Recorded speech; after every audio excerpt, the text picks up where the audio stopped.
everybody! Hello! Hi! So I hope everybody enjoyed the ending of the game just before us, the Girls Guts Glory, excuse me. We are North by Northwest. We are actually a podcast, but tonight we are lucky enough to be streaming here on Wizards for the exciting Extra Life push they're doing for charity gaming. So I want to be able to jump right into the game here in just a second, but first let me introduce the supporting crew. I'll start with myself. Hello, my name is David Alvord. You can find me on social at rocket_art, ROCKIT_art. And I'm from the North by Northwest podcast. Tiffany? Hi, I am Tiffany. I am also part of the North by Northwest podcast. I am playing Valen Moore, who is our half-orc fighter. And you can find me on social at RTS Cosplay. So that's me. Perfect. Chelsea? Yes, I am unmuted. Great, sorry. I'm running production today, so bear with me. I apologize. I am Chelsea, also known as Little Red Dot. I am a bit of a tabletop RPG, fanatic. I play a lot of it throughout the week, both here with North by Northwest podcast, as well as a few other crazy networks. But you can find me online and learn all about that at little_red_dot. Today I'm playing one of my very favorite characters, Silo Cybin Fungalmancer Green Thumb Sporlit. She is a gnome druid. She's actually half gnome, half mushroom, but you can simply call her Silo for ease sake. And she is part of the Fungal Mama team today, which I'm sure we're going to learn all about. Yep. Great, thank you. All right, Elizabeth. Hello, I am Elizabeth Goodgame. I am playing Zill, the half-elf monk / warlock. You can find me on social media as the Lone Goodgame, and I am on the team A Monk in a Hard Place. So we'll see how that goes. It'll go great, I'm sure. All right, Joe. Hi, I'm Joe Frankovich. I'm going to be playing Kolvar Ironspire, the dwarf rogue. I'm the hard place of the monk in the hard place. I'm on the North by Northwest podcast, and you can find me on Twitter at RealityStorm. Great. All right, and that's our main North by Northwest podcast, folks. But we are lucky enough to have two other podcasts represented tonight on our third team. So let me start with our first guest, Renee. Hi all, I am Renee Rhodes. You can find me on Twitter at RayDeanR, or you can find me as the DM for the podcast I'm visiting from, Fate and the Fable Maidens, which is an all-women, all-ages actual play podcast, and we have a lot of fun. It can be found at Fate FM Cast on social media, or fatefmcast.com. Wonderful, and thank you so much for joining us tonight. Thank you for having me. It's good to play with friends. Of course, always. And last but absolutely not least, the very well-known Bianca Zelda. Well known. Hello all, my name is Bianca Zelda. I am from the marvelous Broadswords, who can be found on the One Shot Network. If you want to find any of my social media, it can be found through Bianca Zelda on virtually anything. And I will be playing the fantastic Maypri, the Tiefling Barbarian, and Renee and I will be on Team Crossbones, ready to kick some butt. Yes, and there we have it. That's our lineup. You may be a little confused because you've been hearing about teams, and isn't this D&D? Aren't we all in the same one team, one party? Well, tonight we're doing something different. In honor of Extra Life and trying to find a fun way to help with donations and help raise more money for the children, we actually came up with a little bit of a friendly competition. So what we're doing is we are actually going to have a drag race between the three teams for, well, mainly bragging rights, but really it's for the children. And our donations are going to benefit Children's Healthcare of Atlanta. It's a wonderful group here based in Atlanta. They do a lot of stuff with a lot of the hospitals, and they've focused with pediatric care, and we are all very passionate about them. So we're very excited about that. And we have, again, three teams with our 6 players. So we have the Fungal Mamas, which is Tiffany and Silo. We have Monk in a Hard Place, which is Joe and Elizabeth. And we have Team Crossbones, I believe. I always get them mixed up. But with Renee and Bianca. And so what we're going to do is we're going to kick it off here. I'm going to set the scene. Wait, David, wait. You haven't talked about the amazing art that's on stream. Very important. Oh my goodness. I'm so sorry. Well, you know what, Chelsea? Thank you for stopping me. How about you get the big plug? Oh, Okay, well tonight we're gonna do something that you may have seen done before, but I know that I'm terribly excited about. I know that the whole NXNQ team is terribly excited about, and so are our other podcast. This is Pen of Smithing, as you can see on the screen, and Pen of Smithing does live drawings while they listen to podcast and shows.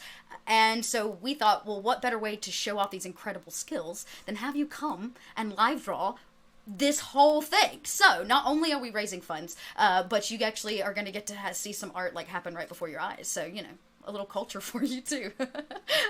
So yeah. I don't know how I missed that. We are all so super excited. The ability to have Penn with us and do live drawings of the events as they unfold before you. That's going to be playing off of chat, playing off the events in the game itself, and kind of adding that extra dimension. It's so exciting that we're going to get to do that tonight. It's amazing. So. It's so amazing. Oh, right, and gang. David, I had something I wanted to say. I just realized, I'm so sorry I'm interrupting you again. In case you want a little bit of a personal story, I guess, I'm actually a childhood cancer survivor. So this event and this week of raising funds is very personal, and I get very excited about it because my family is somebody that received funds from the Miracle Network when I was going through treatment. So know that there are real people out there that these donations actually help. And here I am in remission 22 years. So, thank you to everybody out there that has already donated, and donate here, donate on another channel, donate to Extra Life, because those funds do go to help sick kids and their families, and you'll never really know the full extent of how awesome it actually is. Absolutely. Every dollar is put to very good use. So we're very passionate about that. And the way that we're going to build that in as a mechanic is for those who donate tonight, we will give you a thank you shout out on stream. But we have an item table that's based on $10, $20, and $30 donations, where if you make a donation and you pick one of the teams, you're able to basically donate power-ups to them that they can use within the game. So you're kind of giving them a leg up on the competition. So if you're cheering for one of the teams, give a little bit of money, give them that edge over the other two. Yeah. If you want to donate specifically to us, our page, which is where we're checking for these power-up items, you can go to extra-life.org/participant/NXNquest. And when you give a donation, just let us know what team and what item, and we'll be watching it live so we can get them in the game. Yep, excellent. And before we get started, I got one more thank you, which is Lauren. Thank you for listening in and helping us tonight in chat. You are a wonderful person and a blessing as always to be with, so thank you for joining us tonight. Thank you. All right, everybody. Did I miss anything, or can we jump into some D&D? I want to roll some dice, David. Yeah. Okay. Excellent. All right, so let me set the scene for tonight's event. Welcome, everybody, to the 427th Transdimensional Invitational Drag Race. Today's competitors have won satellite races across all the realms to be here, and a tournament of vehicular prowess reaching across different planes and realities and times to bring today this year's contenders. Each team brings their own skills, know-how, and abilities to craft a unique vehicle that's going to race across multiple terrains and weather for more than just a kilometer to attempt to emerge victorious today. They've accumulated points ahead of time based on crowd support. Those are those donations we were talking about to help unwell children in their names, which translate to an array of power-ups to help them win the trophy. But this race draws the best of the best, more than just for a simple trophy. They vie for a very special award indeed. The prize bestowed upon the winning team, besides bragging rights, is one wish spell granted by the famed and reclusive turtle mage Overwizard Uridal Bogsley. They pan down to a competitor's staging area inside a very nice lodge built into the side of a mountain overlooking the starting area below. Oh. It was recently filled with a lot of people, but at this moment, it's quiet and calm as the tension and excitement of the race builds outside down below. But in this area, this small, quiet little zone of concentration for where our competitors will be able to get in the right mindset before they go compete with one another, we slowly see them start to make their way in.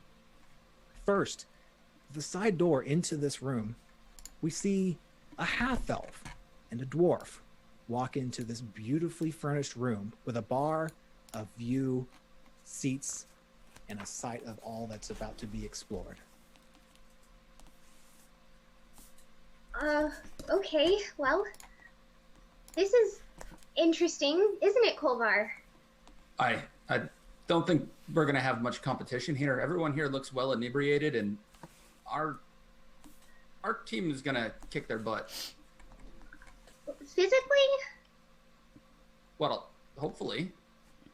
Oh, okay. I thought we were gonna be in a vehicle, so I didn't. We're gonna have to like have the vehicle physically hit their butts.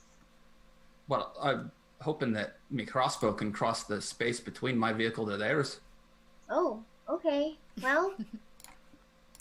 So as you hear this violent talk, you see two more folks slowly make their way into this room. A half-orc and a druid. All right, Silo, you know what we gotta do, right? Like, no. We have to win. Like, we have to be the first one to finish and win. What are we doing? We're racing to like help the children. Oh, right. Yeah, the children. Yeah, no, like actual children, Oh. not just like small people. Oh. Well, I guess children kind of are small people. Val, You know- what are you trying to say? We need to win. Win. What are we winning? Glory? She takes a giant swig from her jug, which you can only assume is filled with alcohol. Hey, look, it's Kolvar and Zill. Oh, hi, Val and Silo. Are you gonna win too?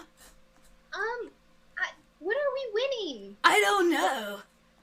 Val keeps talking like we're gonna win something. Can we all win? No. Oh, that would be fun.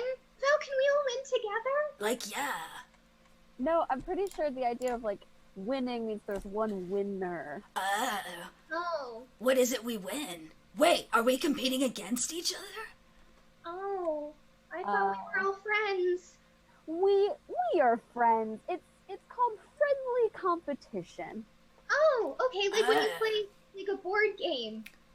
Yeah. Not Monopoly, because that one just creates enemies. Yeah. It's like not Monopoly. Okay. Yes, the four of you talk shop about not Monopoly. And can you quickly describe what the four of you look like? Indeed. Syl is a half-elf who has white blonde hair, splattering of freckles and very dark brown eyes. And she's a half-elf, but she usually keeps a hood on to hide her half-elfness because she's ashamed of it because she's the only half-elf in her world. She usually wears monk-style robes and wraps on her arms and legs. So she looks kind of like this. If it helps for the viewers out there. Excellent. Joe, what's Kolvar look like? Kolvar is a dwarf. He does not have a typical dwarven long beard. He just has stubble. He wears a duster and a wide-brimmed black hat, and he carries a fancy-looking crossbow around with him that shoots red bolts of magical force. He's strapped in all sorts of gear and pockets and accoutrements so that he can carry all of his tools around with him everywhere he goes for disarming and setting up traps and stabbing various other people. It sounds like you were both dressed perfectly for this race. Apparently? I'm You're not welcome. sure. Thank you. Tiffany, what does Val look like today? Val is a 6-foot-tall half-orc. She has dirty blonde hair that's kind of wrapped up in a braid around her head. She normally would be in like fighting leathers and a breastplate, but she's really taken with the idea of racing, so she got a racing suit made. So it's kind of like a NASCAR look, and it says Fungal Mamas on the back, like really big in really big letters, and just covered in mushroom patches, but also one really big, like down the leg advertisement for the bar Blackhawks, where her girlfriend works/owns it. Oh, that makes me so happy. Yeah. She's our sponsorship. She's our sponsor. God bless sponsorship. Oh, and because of the race today, Zill has some racing goggles just on the top of Oh, it. that's cool. Cool. And Chelsea, what about Silo? Silo is a pretty average gnome height, but she doesn't, she looks kind of corrupted. Her skin is oily and porous, kind of like the stem of a mushroom, and her long red dreadlocks that touch the floor, she keeps bound up in a bun on top of her head that falls kind of flat and looks like a mushroom top. She holds Polypore, her living staff and best friend, except for Val, and hugs it tight. And she does not really look like she's done a whole lot to prepare for this race. She wears her druid robes made of like moss and burlap, but it does look like maybe Val has pinned the name of the team across her back to make sure that she matches. But Silo does have one thing that she did come prepared for today. She has a mushroom capped visor. There seems to be some kind of shelf fungus that is officially growing out from her her forehead that is making kind of like a visor so that the sun does not hurt her little gnomey eyes. Oh, God bless. Yeah. Oh, you know what? With all of your black spit, I feel like you could just lick a racing stripe on yourself. Oh, that's true. She like, okay, so here's the other thing. Silo's bodily fluids are poisonous, this kind of black viscousness. So yeah, she like suits up for battle, maybe, and she has some like vines wrapped around her hands for like speed gloves or like racing gloves. But all in all, she just looks like a mushroom going on a race. Mushroom with black tar-ish looking psychedelic spit war stripes right under her eyes. Perfect. And as the four of you are talking and catching up and, you know, enjoying each other's company, but yet trying to figure out what's going on with this race, you see two more people that you do not recognize walk into this room. And ladies, I will let you describe yourself and then discuss what you're talking about as you walk in.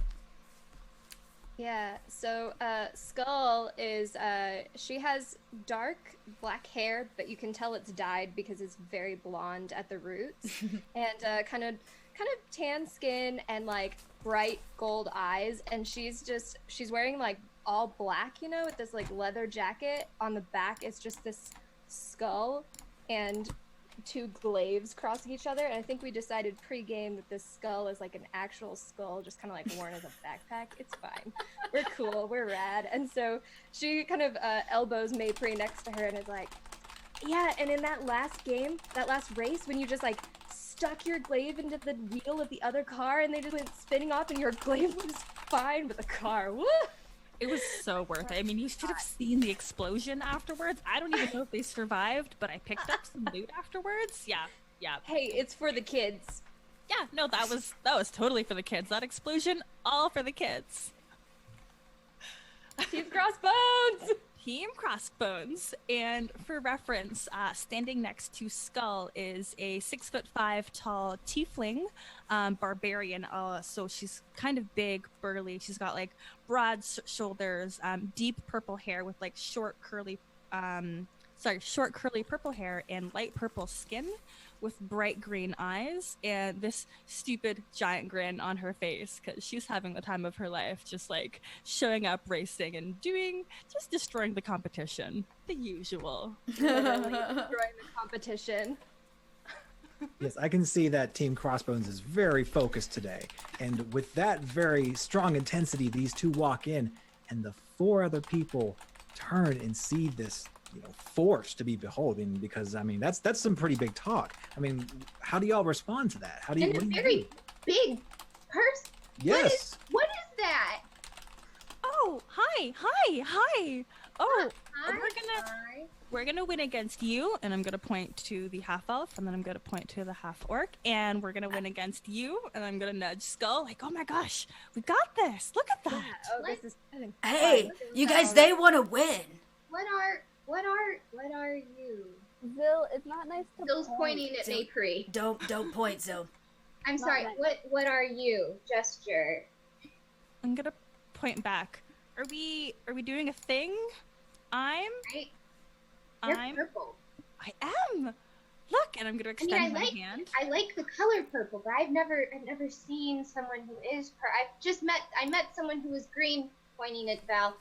like a few weeks ago, but I've never met someone who is purple. Oh, that's exciting. I'm April. Nice to meet you. My hobbies are traveling and winning. Oh, look, Val. that makes you purple? You'll get along. Val likes to win too, don't you, Val? Yeah. Does that make you green, Val? No. I thought you were just half orc. Yeah, Zil, no, Much more. Zil, calm Yes. down. Okay. I'm a half orc. Yeah. That's why I'm green. Oh, okay. She is a tiefling. Yeah. Why she's purple. Yep, demons and stuff. It's like why you have ears, right? Like a pointy ears, not just any ears. Oh, you're what the marketplace thought it was. Let's not go there. Yeah, keep that to yourself, Zil. Fine. Our precious little half elf over there being thrown for a loop by a tall, burly purple woman. So many loops. So This is our MO. We walk into a room and we just like intimidate from the get-go, so that when the race has started, we've just already won. You know what? Renee and Bianca, how about both of you roll me an intimidation roll? Oh, Curious. Ooh. I asked for that. Right. I think I'm plenty intimidating, so.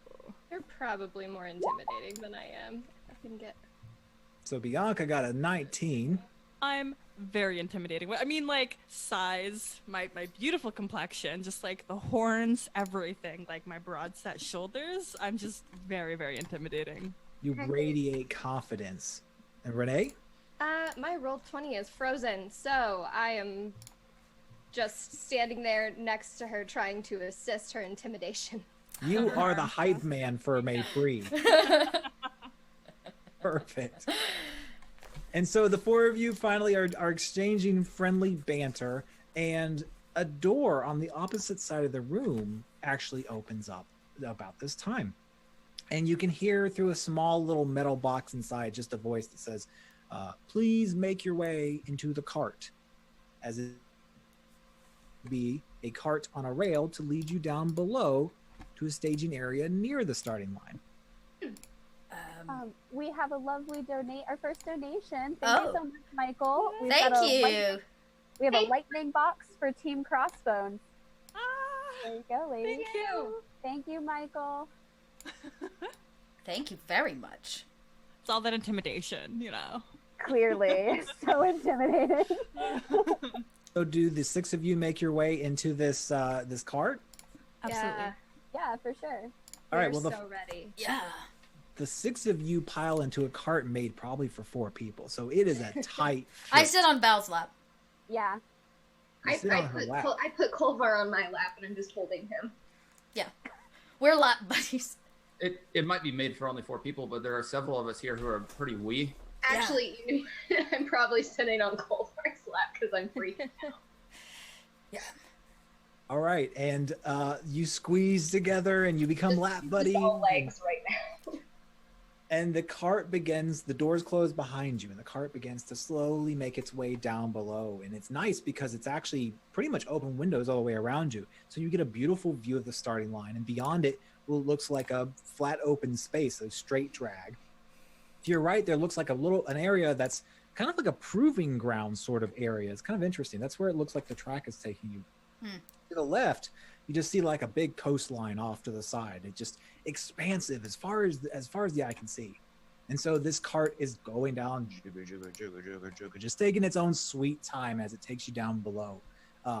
Does anybody say anything or make chit chat as you're going down to the bottom? It's very awkward. It's like it's flat? Is what flat? Like the track that we're on, is it like just going forward or is it looking like it's going to take a dive? No, picture it like a ski lift. Oh, So you're coming from the top and it's like chugga chugga chugga down, down, down below. Oh. Yeah, no. So Maypri and Skull, you guys have done these races before? Oh yeah, we're Yeah. experienced. We've traveled, raced, won, crushed the competition, regular Is thing. it physically crushed? Oh, Physically, totally. Yeah. and the other one, the not physically one, the brain, like the mental one. Metaphorically. That's the one. Thank you. Yeah. Don't worry, Zil. They've never faced us before. Their competition before couldn't have even come anywhere near to comparing. Yeah, see, this is our first time visiting this world. It's actually kind of funny. Maypri and I met at one of the first interdimensional races we ever did, and we've won everything we've done since. It's real crazy. Yeah. We saved some worlds. Technically, we've never lost a race in the world that we came from. Are those real skulls on your back? She's just kind of reaching out towards them. Oh, yeah, and I'm gonna kind of like twist back so you can see the skull. This is Brad, and that's Brad number 2. Hi, Brad 1 and Brad 2. They were the first people we raced. Brad Paul. Brad Paul, yep. They were the first people we raced, and they lost so bad that they just wanted to win with us, so we brought them with us. If we lose, we get to go with you? In skeleton form. Yeah. Silo, as a Circle of the Spore druid, goes, oh, righteous. Zilla's just curling up into a more leg and arm filled ball on Colvar's lap. Kolvar puts his hand on top of Zil's head to calm her down. It's all right. It's all right, Zil. We've got this. They have no idea what we're capable of. Thank you. Yeah, hard pass on the going with you in skeleton form, but that's cool. Yeah, I'm not ready to be a skeleton. That's okay. You let us know. I mean, when we win, you can decide at the finish line after us if you want to join us in skeleton form or not. Oh, Yeah, right. we'll discuss terms. Yeah. Good luck. Sure, when you win. Yeah. Yeah, and as Val says that, the cart hits the bottom of the track, and you're as the doors open in front of you, and the doors open to this proving ground all from above. It's interesting because you see, like, it looks more like a pit stop area where a pit crew might work on some stuff. There's piles of materials, and there's like a small test track, and there's a lot of just random stuff in this area, but it looks very recently used, and you just have you got a little race official a few feet in front of you just kind of gesturing, move along, come on, we got all day, and he's like kind of like, you know, very bored out of his mind but ready to get the show on the road. I guess we're going this way, Silo. Okay. This way. Is there a place I can fill my jug? Well, there was, because there was a full bar where you just left. Well, darn it. Well, the jug's empty. We'll get you more when we win. Oh, yes! Winning booze. Yeah, Yes. there you go, Silo. We're winning for booze. Now I am in it to win it. For the kids. No! It is for the kids. Well, no, the booze is for Silo. Right. The win is for the kids. They're very drunken kids. Can I have the best of both worlds? I would like to fill my jug and raise money for children. We're gonna do both. Okay. Perfect. Booze for the kids. Wonderful. This is family values all over. It's going well. Like a American meal. So the 6 of you squeeze out, and you make your way forward into this little proving ground area. And the race official starts to explain to you that you actually, as you satellite races, to get you here, you have to build your cart here on site. And the way that it's built here for this final race is, and he pulls out of this pouch, he hands to Val, and he hands to Zil, and he hands to Skull this little small palm-sized, very unimpressive gray orb. It's really kind of boring. And he's like, all right, here's the core of your car, and you will get the pieces to go in it, and it'll take care of itself. He's very unimpressed. He probably needs a better job, let's be real.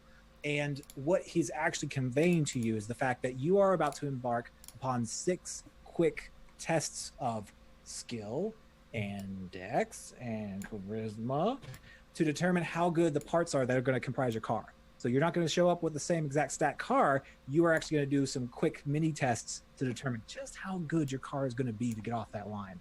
And as you finish the tests, the car itself will coalesce into whatever appropriate vehicle fits each one of your teams. Oh, okay, cool. Oh my. Yes, so the 6 mini tests of skill are to determine the car's handling, traction, acceleration, top speed, braking, and structural integrity. each team member actually will do 3 of the 6. So one person cannot skew to the other. So you each will do 6 tests. Oh, so wow. the very first test, as they walk you out to in front of this field, and he kind of waves his hand, and suddenly 3 hubcaps show up on the ground in front of him, just right in front of him. And he's like, he points at it. He's like, all right, you see that?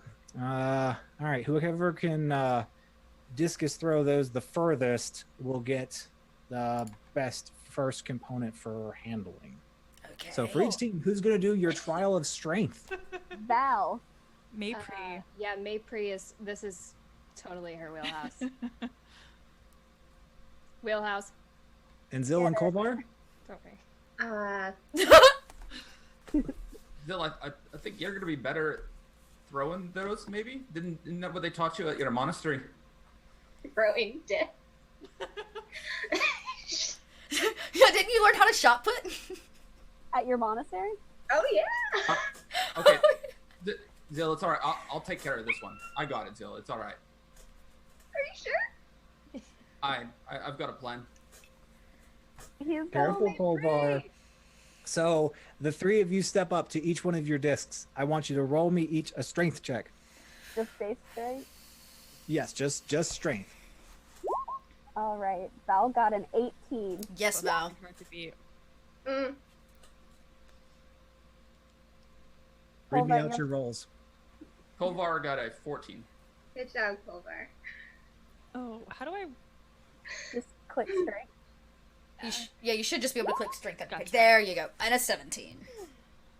Okay. Val wins. Yes. You did your best, Culver. I'm so proud of you. So, as I take my notes, bear with me. So, Val, you are handed a small yellow orb, and Skull, you are handed a green orb, and Kolvar, you're handed a blue orb. Yay, blue!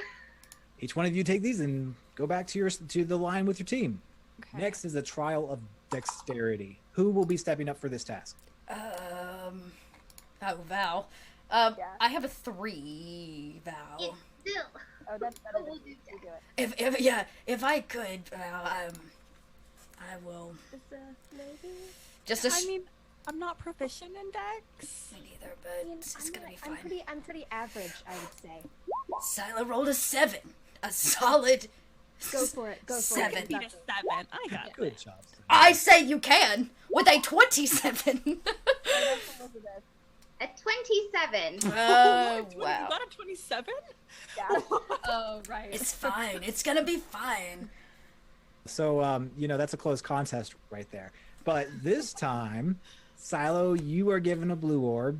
Zil, you are given a yellow orb. And Maypri, you are given a green orb as well. 2 greens, all right. All right. I like yellow. You are wonderful. Oh. Okay. The next trial is a trial of Constitution. No, wait. I'm sorry. You got to describe how your dex trial worked out. Oh my gosh, I'm getting ahead of myself. I'm too excited. Oh. So, the way that this manifests. So now that you know how well you did, Okay. what you had to do was you had to basically take a small, and this race official lazily waves his hand, and in front of you is now this like 15-foot tall hill covered in grease and oil. And he says to each of you, all right, you're going to drive down this little red radio flyer cart from the top to the bottom. Don't fall over. So with those rolls, y'all describe to me how that worked out. Oh no. Silo kicks the cart down the hill and then proceeds to jump and belly flop and slide off her belly all the way down to the bottom. All right. And Zil? Yeah. She's gonna just kind of like push it down, and then she's just gonna like surf. Nice. Okay. And Bianca? Similarly, Maypri had started kind of pushing the cart, but she tripped a little bit over just like her feet in general, and like it flipped over at some point, so she had to ride it again, and then like kind of got that momentum, which almost justifies that 16. Like it was a good effort, but it wasn't good enough. Yeah. So close. You did So- great. Thanks, Skull.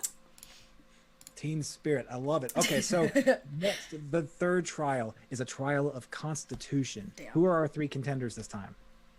I'm proficient in that. Yeah, no, go for that one for sure. Thanks. I'll just take the others.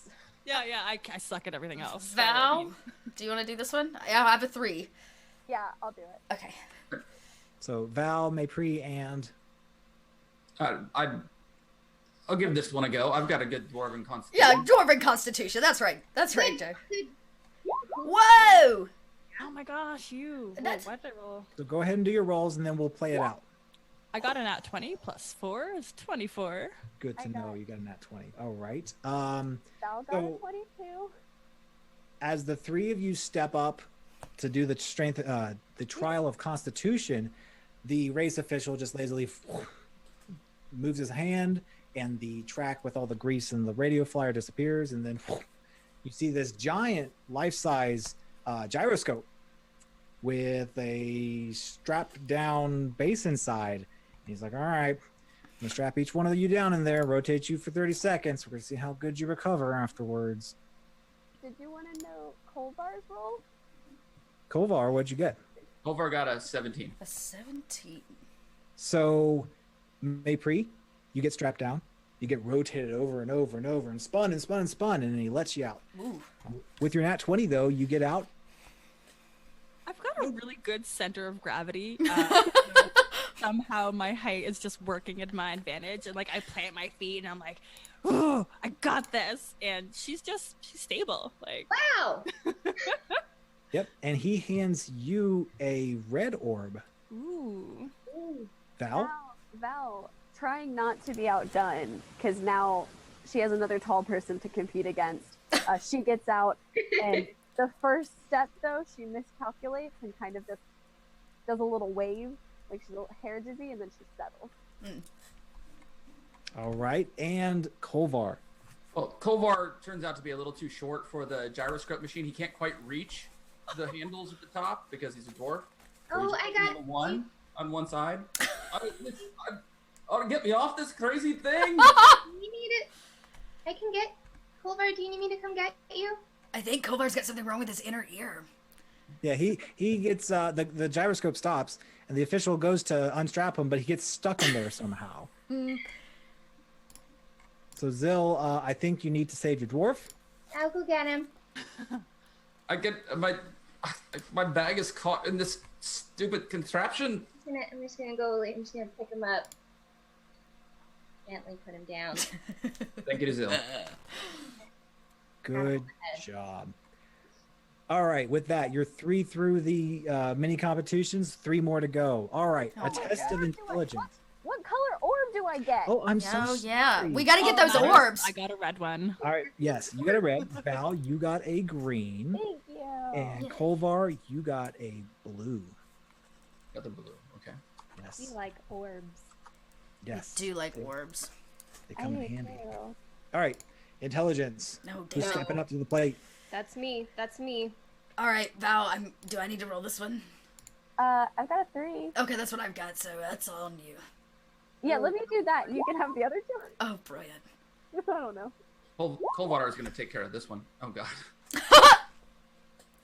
I just saw Penn's drawing. That's amazing.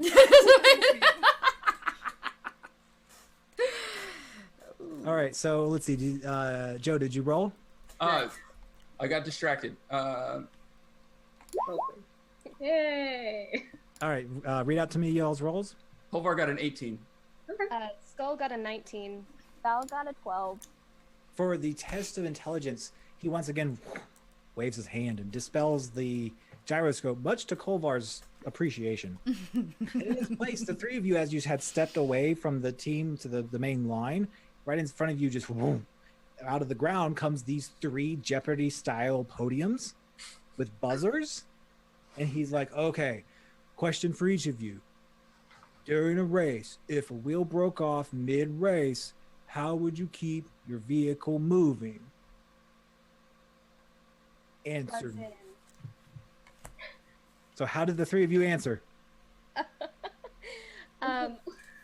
Well, there's this cool power up called, I think, a hammer. I should check the power-up list, but I'm pretty sure it's called a hammer. You can fix your car up real fast. I would just Those in the hey. I would just summon a mage hand and just to hold up the car for a bit. Well, you have to hop out of the car and hold that wheel and just run with it. Val, you're joking, right? Silo says. I don't know. Let's hope that doesn't happen. It only works if the wheels stay on. No, but like I would hold where the wheel would be, and I would be the wheel. Well, that was great. Val, you worried me sometimes. So he once Like again. in the Lego movie? She holds in the back and then she applies another wheel to her head and she just head down for the rest of the race. Yeah, perfect. I love that. Val, you receive this time a blue orb, and Kolvar, you get a green orb, and Skull, you get a yellow orb. Cool. 4 down, 2 to go. All right, test of wisdom. At least intelligence wasn't math. Oh, Silo is gonna do this one. Do we get, are we rolling saves or just a straight Straight wisdom check. straight wisdom check? So in this case, no proficiency. Oh, Silo's too drunk. I rolled a 10. Oh no, please don't even worry about your health. Oh, yay! Yay! Yeah, do that. Renee, that was a 3, not a nat 1, right? That was a 3. Well, Crit. no, actually, no, it's highlighted in red, so I think it was a nat 1. It was it, yep. Yeah. For sure a nat 1. I'm so sorry. Great. I So, fail at some A point. 16! Killing it. Thank you, Maypri. well, Zil, My team you're is going to be supportive when excited I to know. absolutely fail. Oh yeah. Yeah. So I'm excited to know exactly how y'all answer because Oh dear. Jeopardy panels, podiums stay in place in front of you. They don't move. This time you just walk up to the podiums again and he's like, okay. So another question to all of you. What's the most important quality in a good mechanic or pit crew? Zil, A good heart. He's like, okay. And maybe a wrench. Oh, that's a good one. Okay. Silo? Oh, he should be small enough to fit under the vehicle. Oh. Tiny qualities. Okay. Huh. And Skull? Yeah, she just turns and walks away. Okay, so Wasn't happening. Hold on. We have another donation. Woo, donations! Thank you so much. Rupee the dog gave a blue potion to Fungal Mamas. Woohoo! Yes! Blue potion. thank you. No love for Monk in a hard place. Hey, Try Mike's harder, so Zil. young. They need all the help they can get. But Me we're gonna beat too. them anyways. Oh, I see what you did there, Joe. So Val, you are handed a green orb, and Zil, you are handed a yellow orb. I like And- yellow. And the race official watches as Skull just walks away, holding a violet orb in his hand, just standing there, just staring, just waiting, just kind of. I'll go back Knocks for in the his head. violet orb, I guess. What? Yeah. What did I get, David? I'm sorry. What You got a green orb. Ooh, green. Okay, cool. It was really just me being dramatic. It was just now that everybody's not looking. Of course. All right, in the final contest to determine the qualities of your car, who is our last competitors? Silo. Is this a charisma test? This is a charisma test. Fudge. Well, gang, it's been nice knowing you. I'm not gonna do any better. So I'm glad Cha-cha. you. Ooh, I rolled a 6. All right, so I got a 6. What did who's my other two? 21. 17 for me. And Zil? 21. Ooh, all right. So the podiums remain, and the three of you walk up. And this time he's like, okay, final question. Explain to me what the dopest paint color scheme for a vehicle is and why. So Zil? Could you Could you first explain the word dope? He just looks at you. He just 3 more years till I can retire. Oh. You know what? And he looks at you. You know what's the coolest? I don't know. What's the like what just makes you go, damn, dude, that's a cool looking car. He's like really trying. He's so unimpressed, but he's really trying his best. Oh, probably like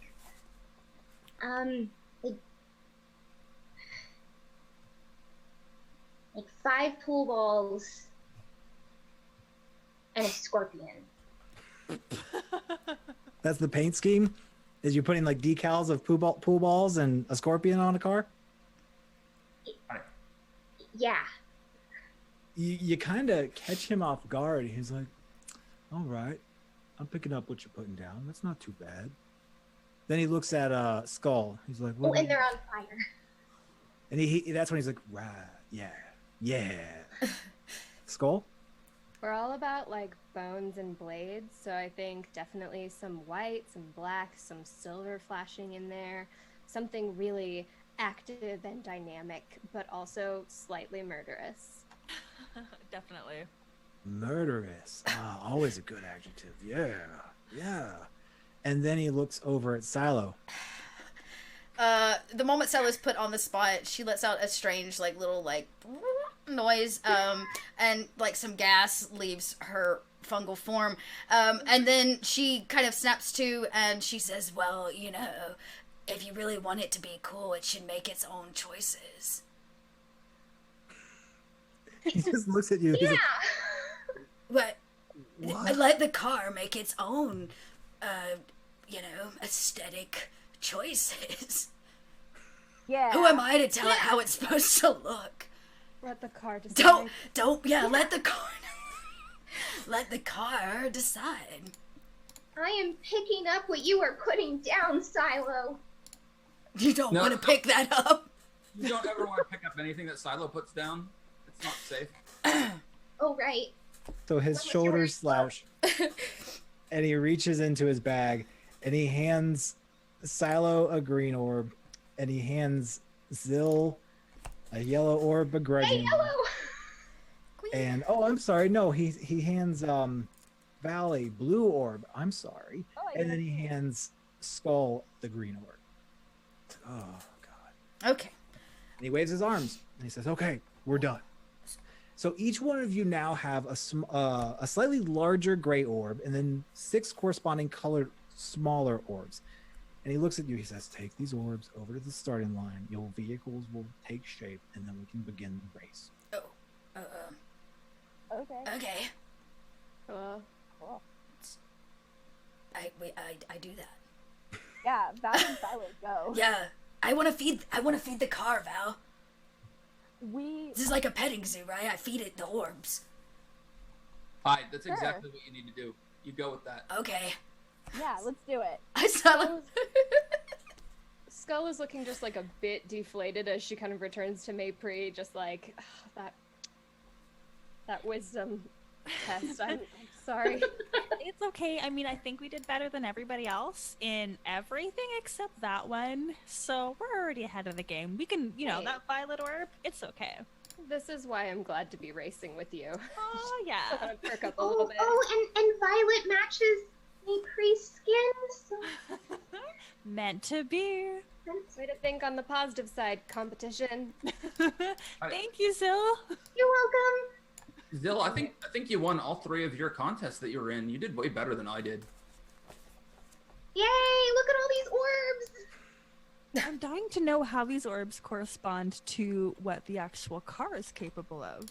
Well, so it's funny you say that, because each one corresponds to a different level of how well one of those attributes actually work.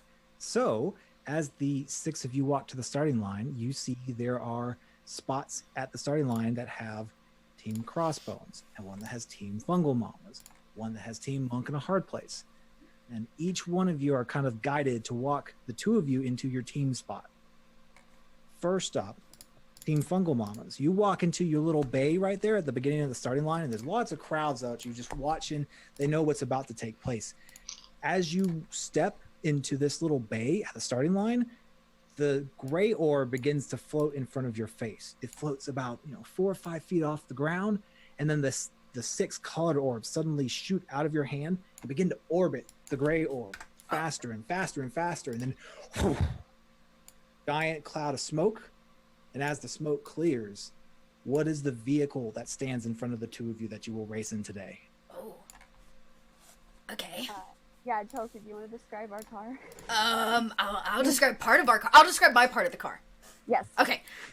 So instead of having instead of like a 2-seater, there's like a 1 seat, which is clearly meant for Val, just by size alone. But on the back end of our vehicle, there is a booster seat. That sits like on the top, where Silo is clearly meant for her by size, and it seems to have like vines and things, so it'll like attach to her and strap her down to the back kind of tail end of the car. I imagine the wheels are made of some kind of fungus, like little like round fungi balls or something. And I don't know, what's the body made of, Val? Is it like looks like a suit of armor or something? It's got to be very Val. Yeah, it's like a weird mix of Val and Silo. It kind of looks like it's metal armor, but with like a tree bark kind of like design, like feel to it, like metal tree bark. And there's a spot on the front like hood that's clearly meant for her to put her sword, like a little spear. That's awesome. And I gotta ask, Val. God. Yes. Are there mud flaps on the back of it that have the pinup of Mimi on it? So it's not like real mud flaps, but there's definitely along like the driver's door a sexy pinup. Sexy pinup on the bumper Of Mimi? It's like the Mimi mobile. I love it. Yeah, like the pinups of like the girl on like the bomb like that wears on like planes. It's a whiskey bottle, and Mimi's doing that same pose. What was that again, Tiffany? Show me. What was that? What was that weird pose? Sexy pose. So sexy. Yeah. Oh man, and that the crowd just goes wild. They see this like odd hodgepodge of organic with weaponry and armor inspired with just a hint of sexy, and they're like, big erupts in large, loud excitation. Next into their bay, Monk in a Hard Place, and your gray orb floats up in front of you, and your 6 colored orbs begin to spin faster and faster and faster, and then the smoke clears. And what do we see as the vehicle that appears in front of the two of you? Oh, well, Joe, Kolvar, do you want to describe our vehicle? So since Zill and Kolvar come from the post-apocalyptic world of Antilia, their vehicle looks a lot like we saw in Mad Max. It's a very, very old-style, bulbous, rusted-out hulk of a car. The engine is exposed. There's really mean-looking triple exhaust pipes running up both sides of the car to the back. The roof of the car is cut open so someone could stand up in it, and there are huge long poles and spikes at the front and the back of the car. On the very front of the car, on one of the poles is tied Paul Bueno, which is Kolvar's whiskey scorpion, a scorpion inside a whiskey bottle. He's tied to the front of the car, and inside it, if you look close, he has a tiny little mask strapped to his face, like he did in when he was strapped to the front of the car in Mad Max. And at the back of the car, one of the poles is much longer than the other ones and has a spot built on top of it where someone could stand on it to swing back and forth. Interesting. All right. I am impressed with the practicality of it. All right. But Paul Bueno as a hood ornament, nice touch. I like it. Thank you. So the same thing repeats for Team Crossbones. And as the smoke disappears, what do we see for today's favorites into this race? What vehicle? Yeah, so it's a sleek black car, but with this bone skull mounted on the front, probably another past racer that they defeated. Brad the third. Yep.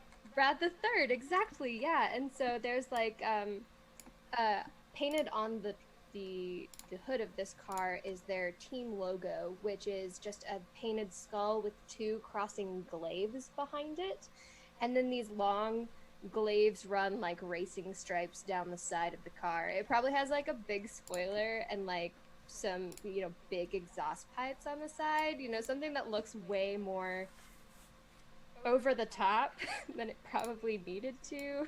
The wheels definitely have like spikes poking out of oh gosh, I don't actually know anything about cars. Out of the wheel wells. I think that's the right term. Very good. And like it's clean. We definitely we've been racing with this vehicle for so long. Like we treat it nicely. Like it's well maintained. It's shiny. And like yeah, very important to keep it up to date. And in the back of the trunk, we've got like an emergency little like parachute kind of packed in there. A parachute pack. Because that helps cars, right? It makes them go faster. That's what I've heard. Is deploy a parachute goes faster. Well, we've been in some weird situations in these interdimensional races, and Maypri and I both come from very different worlds, so we have to kind of be prepared for anything. Absolutely. No one said that the wheels are on the ground the whole time. I'm behind you. Thank you, yes. So, quickly, what's everybody's passive perception? Tell me who's got the highest. I have an 18. 18. 19. 19. Renee, I'm waiting. It's not me, I can tell you that. 16. It's a 10 for me. Wow, just wow. I love it. Okay, wait, so who were my 3 19s that we have? Not the 10. Who were the 2, 3 I 19s? think. It's just Alan Or Colbar. 2? Val and Colbar.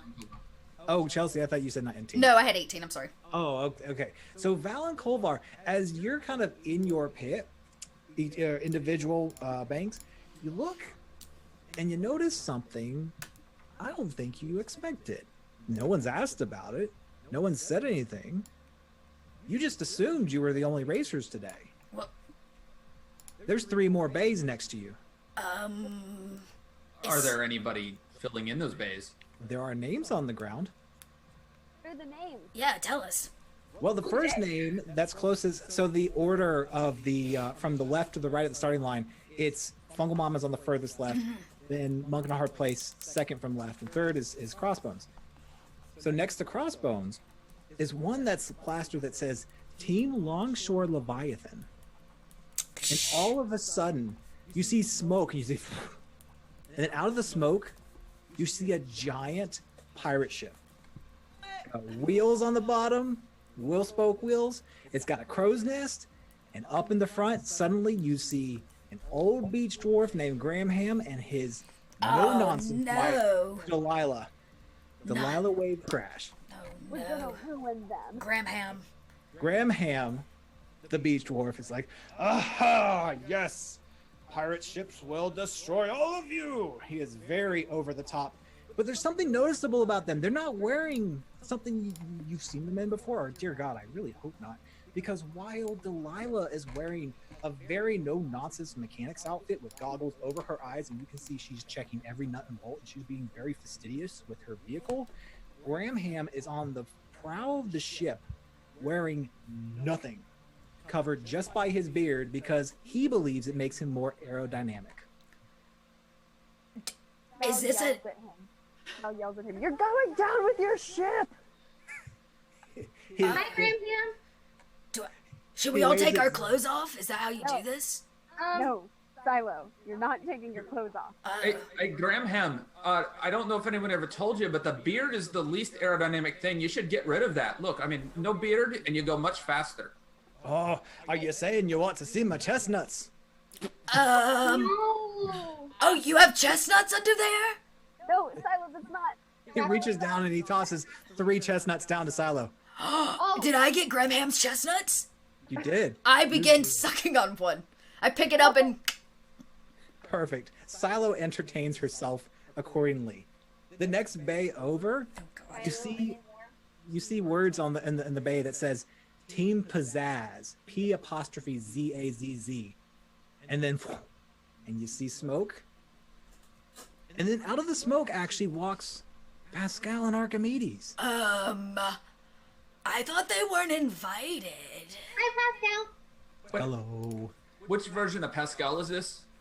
He's the sassy one. You know, the normal one. Oh, okay. This isn't evil Pascal. No, this is normal Pascal. This is current. Everybody loves him Pascal, right? Wink, wink. Well. Grumpy, grumpy. He is as he currently looks. He is in his current post Volume 2 state. He is a little bit tired, but Archimedes is normal bird size, and Pascal is actually wearing a what looks like a Speed Racer-esque inspired outfit, purple polo, yellow scarf, white slacks, black boots with purple socks, and he's got yellow gloves and a white helmet with a red A over the top. But Archimedes decided to dress up too, the little phoenix, and he has once again dressed up as Gerlin, his favorite sorcerer, Tabaxi sorcerer, thinking that it was a costume thing and not a race thing where he was dressing up, so he just wore costume. So he's wearing this like blue robe, blue hat, big white beard, and a wand strapped on his back. This little bird that's all dressed up. And as the smoke dissipates, Pascal drops his head. He's like, God damn it. What? And he looks up because apparently their vehicle has manifested according to Archimedes standards. Because what you see in front of him is a giant parade float of Gerlin. I want it like, look how pretty. Oh, Pascal, your vehicle looks incredible. That's a really big cat. It is. It's a giant cat. Oh, damn bird loves this stupid cat. Oh my god. And Homer, I wish we were traveling in a giant cat. Me too. There's no good coming from driving in a giant cat. It's at any moment it's going to decide to go left or right, whichever way you don't want it to. Or knock something off a table. Oh, exactly. Easily distracted by light. So the scene just kind of unfolds in front of you with Pascal just shaking his head and Archimedes in his Gerlin outfit flying up to the top of Gerlin's hat and plucking himself down on top, preening as excited as he could be. And you notice there's one more bay. Team Ride or Die. You see, and the smoke clears, and you hear a familiar voice that Silo and Val haven't heard in a while. Oh no. Oh, it's been a while. And you look up, and it's the roadie. And the roadie is here. No, not the. Look, it's the roadie. Oh, what, Silo? Who? Not happy to see me? I thought we left you playing with your toys. Yeah, you did. And it's been different. But guess what? I'm gonna win today. And he gestures, with no partner, as the smoke dissipates, that his vehicle is not a vehicle after all. He will be riding in today's race atop Mr. Crawley. Is he a full-size Crowley? It is Mr. Crawley himself. Silo gives up on everything and runs over and hugs the Crowley. Do you want to describe Mr. Crawley? Mr.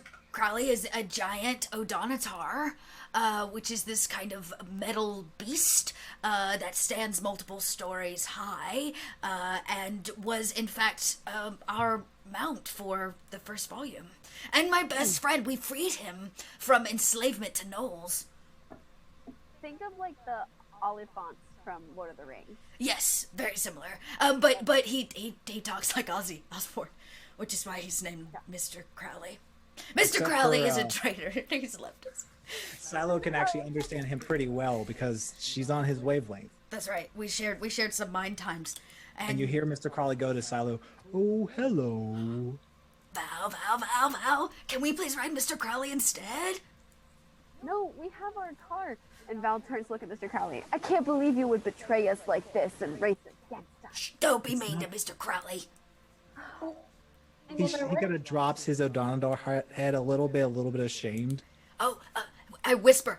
I pet the Odonitar, and then I whisper, Mr. Crowley, you're gonna make sure we win, right? You never turn your back on us, right? Just whisper it to me. I never do that to you, Silo. Oh, and then Silo tries to play it off to everybody else. Oh yeah, Mr. Crowley, you sling that sass. He says he's gonna win. Yeah, everybody else just hears this like giant beast roar. No idea what he actually said, just like. I nudge Val and give her a wink. All right, we'll be at our car. We're keeping an eye on you, Mr. Crowley. That's right. I pet him And one more with time. that, we have our 6 vehicles and our 6 teams lined up at the starting line. And we're going to pause for a quick 10-minute break. When we get back, we are going to start this race and see who takes home the gold. Oh, okay, awesome. Yep.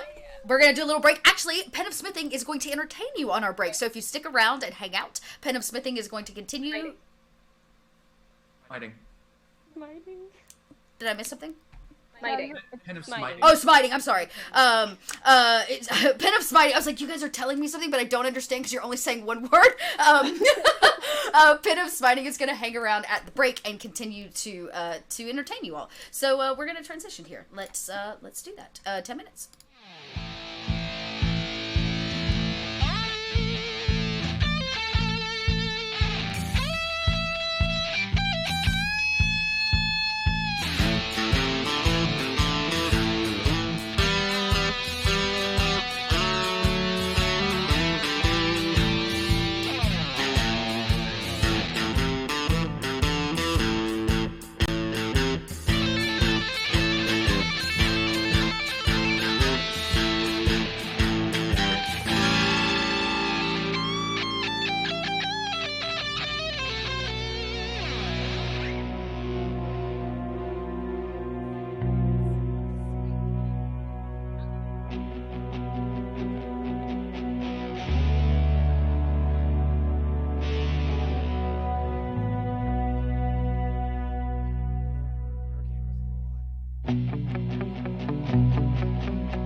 right, and we are back. Hey, everybody. All right, we are getting ready to start this race, but really quickly, let's recap what's happening. We are North by Northwest, joined by Renee from Fate and Fable Maidens, and Bianca Zelda from the Broadswords, and we are currently gaming tonight in support of the Extra Life charity event going on. So we are trying to take donations to help earn more money for Children's Healthcare of Atlanta through the rest of this game for this evening. The first half of this game was everybody meeting each other and rolling through some skill competitions to determine just how good their vehicle is going to operate. And then the vehicles were built, and they found out that there are 3 more competitors in addition to them. So there are 3 NPC teams that will be running this race in addition to them. And that's where we're about to pick back up. We will start the race in 2 seconds. So really quickly, if the Team Fungal Mamas, can you reintroduce your characters and what your vehicle looks like? Yes. So, hi, I'm Tiffany. I am playing Valen Moore. She is our half-orc fighter. She's got blondish hair. She's about 6 feet. She's in kind of like a NASCAR-style racing outfit that says the team name on the back and a big ad for her girlfriend's bar down the leg. And I will be driving the car for Team Fungal Mamas. So, Chelsea, do you want to describe you? Yeah, I am the fungal part of the mamas. I am a half gnome, half mushroom.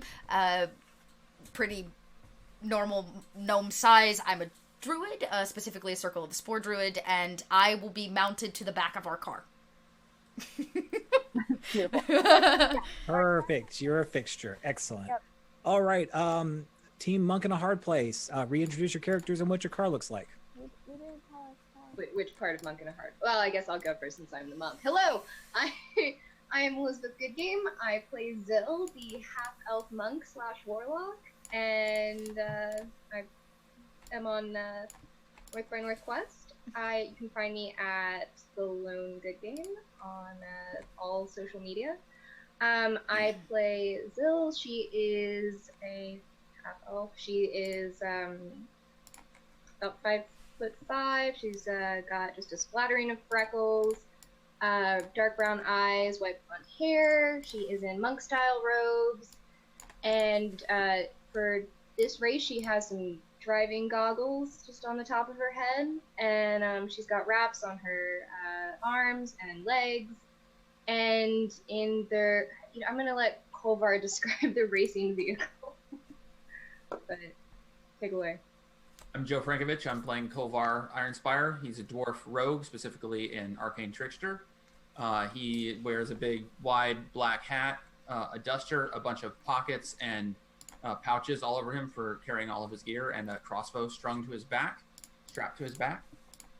We are driving a wasteland-style Mad Max car, very bulbous with big exhaust pipes sticking out the back, spikes and poles on the front and the back of the car. Strapped to the front as a hood ornament is a bottle of whiskey, inside of which is a live scorpion wearing a mask that like Tom Hardy had on the front of the car in Mad Max. And at the back of the car, one of the poles is extra large and has the crow's nest on it for someone to stand on and swing back and forth. Perfect. And Team Crossbones. Hi, I am Renee, and I am from Fate and the Fable Maidens podcast. I am playing Skull, one of the NPCs from that show, since I am the DM, so gotta work with what I got. And Skull is gold eyes, black hair with, like, you can tell the roots are blonde. But she's wearing this rockin' leather jacket with a skull on the back, but not, like, embroidered on. No, it is an actual skull, kind of like a little backpack, very much like Pin has been drawing for you. So Brad too, his skull or Brad Paul as she calls him. Yeah, so she's wearing that black leather, and their car is sleek, black, well kept, with spikes on the wheels, glaives running down the side, and a skull mounted on the front. And her partner, Maypree, played by myself, Bianca Zelda of the Broadswords. Maypree is a 6'5" tiefling barbarian with light purple skin and dark curly purple hair and these sharp, intimidating horns, despite her being the complete opposite of intimidating for those who definitely know her. Perfect. Excellent. And as we found right before the break, there are 3 additional NPC teams that are competing against them. Team Pizzazz, which is Pascal, the drow wizard, and is familiar, the small phoenix Archimedes, dressed up as a little tabaxi sorcerer Gerlin, which is important because the vehicle that they will be racing in is a large parade float version of Gerlin, the tabaxi sorcerer. The next team is Team Leviathan Longshore, which is Graham Ham, Dune Surfer, and Delilah Wave Crash, 2 beach dwarves. Graham Ham is naked, and Delilah is all business. And the last one is Team Ride or Die, who is the roadie by himself, atop Mr. Crowley, a giant heavy metal-inspired mammoth from the world of Lochnar. Okay, that's the recap. All right, let's get ready to race. The final notes for all of you. Hold on, David. Yes. Before we go, let's give them wherever they can donate for Extra Life. Yes, I'm sorry. Do that, and then let's also re-recognize Penasmiting. Yes, perfect. So we are obviously raising money for Extra Life. If you would like to donate at any time during the game, any power-ups that we have listed on our page to a team, they can be used in this next portion of the game. The link for that is extra-life.org/participant/NXN Quest. We will be doing live shout outs for any donations we get, as well as giving out those items right then. So please, any little bit helps. It's getting donated to the Children's Healthcare of Atlanta for us. We are Atlanta-based. And our lovely artist that you see with us is Pen of Smiting, who is live drawing this fun event for us. Excellent. All right. Is there anything else, or are we ready to race? Let's rumble. Ready. Let's rock do the and thing. roll. Yeah. Excellent. Okay. Those 6 mini competitions you did right before this race actually determine just how good your vehicles are going to operate. Instead of worrying about specific sub characteristics, each one of you, it's going to be a roll up that's going to tell what your speed of your vehicle is. So Val and Silo, you created a vehicle that can actually move 280 meters per action. Okay. So the speed is 280. Zill and Kolvar, yours is 320. Hi, that's right. Much more aerodynamic without the beard. And Crossbones, you are at 330. Yeah. So each round, unless sabotaged or accelerated and buffed, that will be your base speed of your vehicle. We are actually going to run this race like an extended initiative. We're about to roll for that. And then each team will get to take an action on their turn to either help their vehicle go faster or hinder one of the competitors. Additionally, any of these power-ups that have been donated up to this point for all of the wonderful donations that we've received for Extra Life have been, if denoted for a team, helped them gain power-ups that can be used at any point in time. They're not turn specific. They can be used at any point in the race to, again, help or hinder any of the competitors. Their goal is to be a single flat-out drive from the starting line to the end finish. It's a straight stretch. As far as you can see right now, it's flat, but it does look like after a while the terrain is going to change. So bear that in mind. Let's quickly roll for initiative.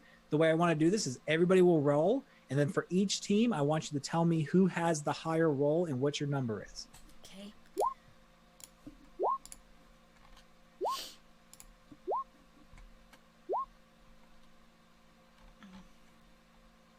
Wow, Val. All right. Tiffany and Chelsea. Val got a 27. 27. Oof. Wow. All right. Joe and Elizabeth. Zill got an 11. Yeah, I got an 11. That's your higher? Mm-hmm. Oh, are we supposed to go twice? No, I'm saying between the two of you. Oh, I got an Zill 11. got an 11. That is their highest roll. Thank you. All right. And Renee and Bianca? It seems that the highest amongst the two of us was an 8. Oof. We're Okay. doing great so far, right out the gate. Yep. It's okay. We start off slow. We still pick it up. You save your energy. Wait, is that no? That's Is that actually like running. physical racing? Yeah. Fine.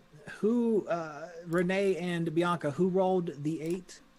Bianca. That was Bianca? myself. Yes. What is your dex stat? Oh dear. like my modifier, I'm at 15 plus 2. So +2. Oh, jeez. All right. Then we're going to assume that. Cool. Okay. Because one of our NPCs got an 8. So hold on. Let me. Who write has the highest initiatives. dex?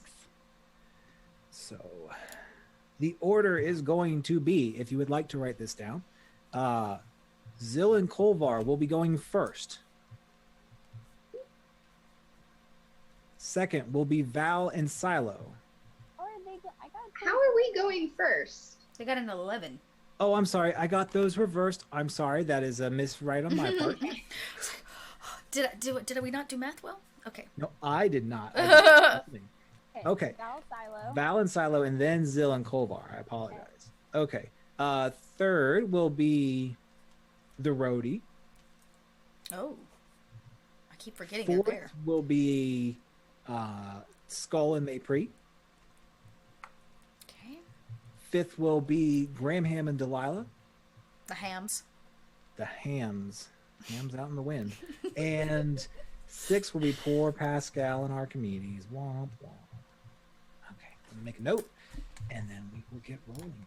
You know, hearing the NPCs rolls really does help me feel better about ours. So David, side question for you. So Yes. fungal mamas have a chains power up, which will negate disadvantage on a type of terrain. Okay. So do we have to do that first?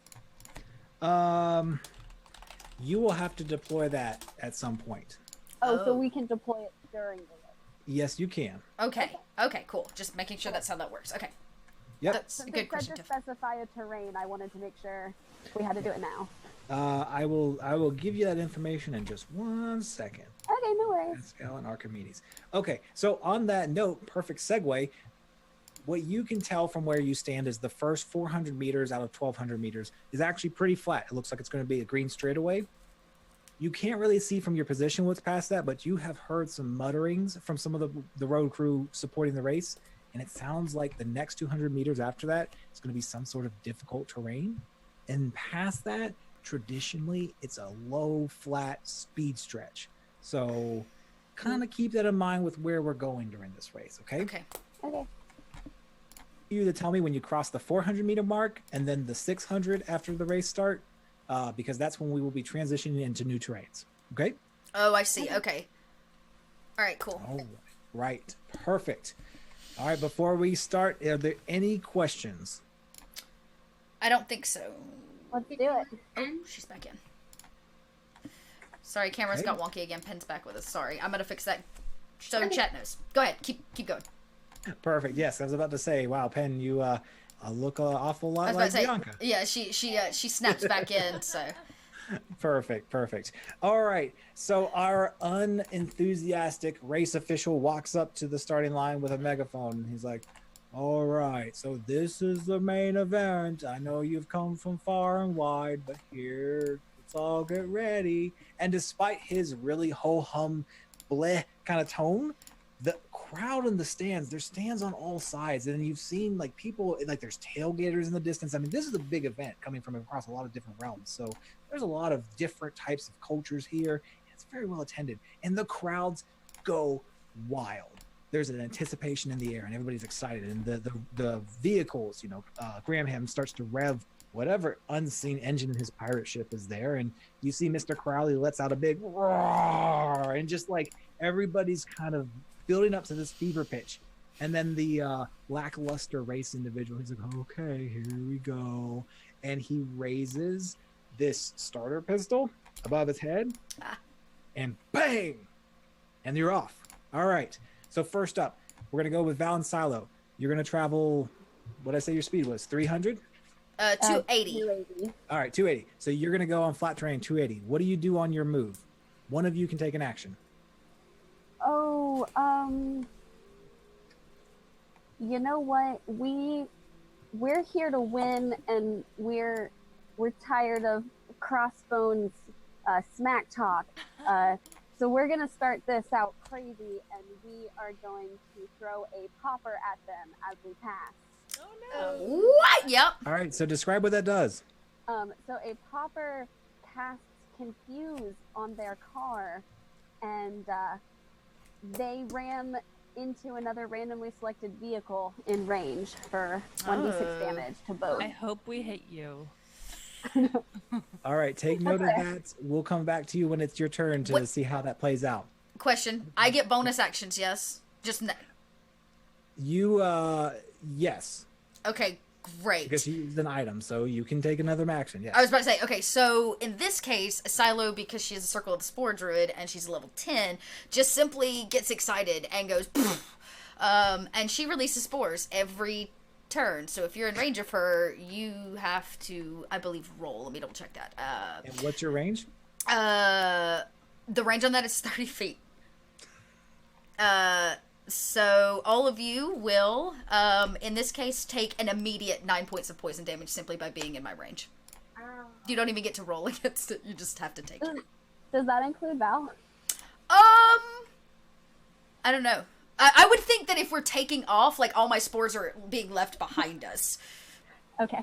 All right, we'll assume that there's a spore cloud that trails behind Silo 30 feet. That's how it manifests going this Okay, fast. this fast. Okay, cool. So there is, if you get close to us, you take the 9 points of damage automatically. All right, that's your turn. Zil, Kolvar. So your vehicle is going to go 320 feet. You are actually going to pass Val and Silo. So first roll me is it a Constitution save, Chelsea? They don't get a save against my spores. So they just take the damage? They just have to take the damage. All right, so as you go blazing past them, each of you take spores damage. And it's, it's kind of tingling. It's gross kind of tingling. Hence the reason why she's mounted on the back of the car. All right, so once you clear the Silo exhaust, what do you do? Weird. What are you doing, Zil? Zill's gonna climb onto the back, and she's just gonna like scramble up the pole, and she's just gonna wave. Okay, so Zil cast friendship on this, this turn from the pole. Perfect. She's just gonna wave as we pass Val and side. Bye. Zil, that's not how we win. All right, and that's your turn. Okay, it's the roadie's turn, and right as he gets ready to jump off the line, Mr. Crawley just sits there, just boom, and he just sits like a giant elephant at a watering hole, and you just hear a brrr, brrr, like this, like what are you gonna do kind of noise. He's there for their turn. All right, it is Skull and Maypri. They've been confused. So yes. Do we each roll the con save? let's say in this case it's going to be one of you. So who has the higher constitution? I'll go ahead and do that. Yeah, definitely. Very constitutional, what can I say? 21. 21. I believe that makes it. Chelsea?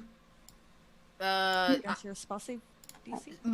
Well, I guess it would be Val, but yeah, that definitely makes it 21 for sure. All right. No, so is that for the spores or is that for the popper? The popper says it instantly casts confuse and the vehicle rams into another vehicle.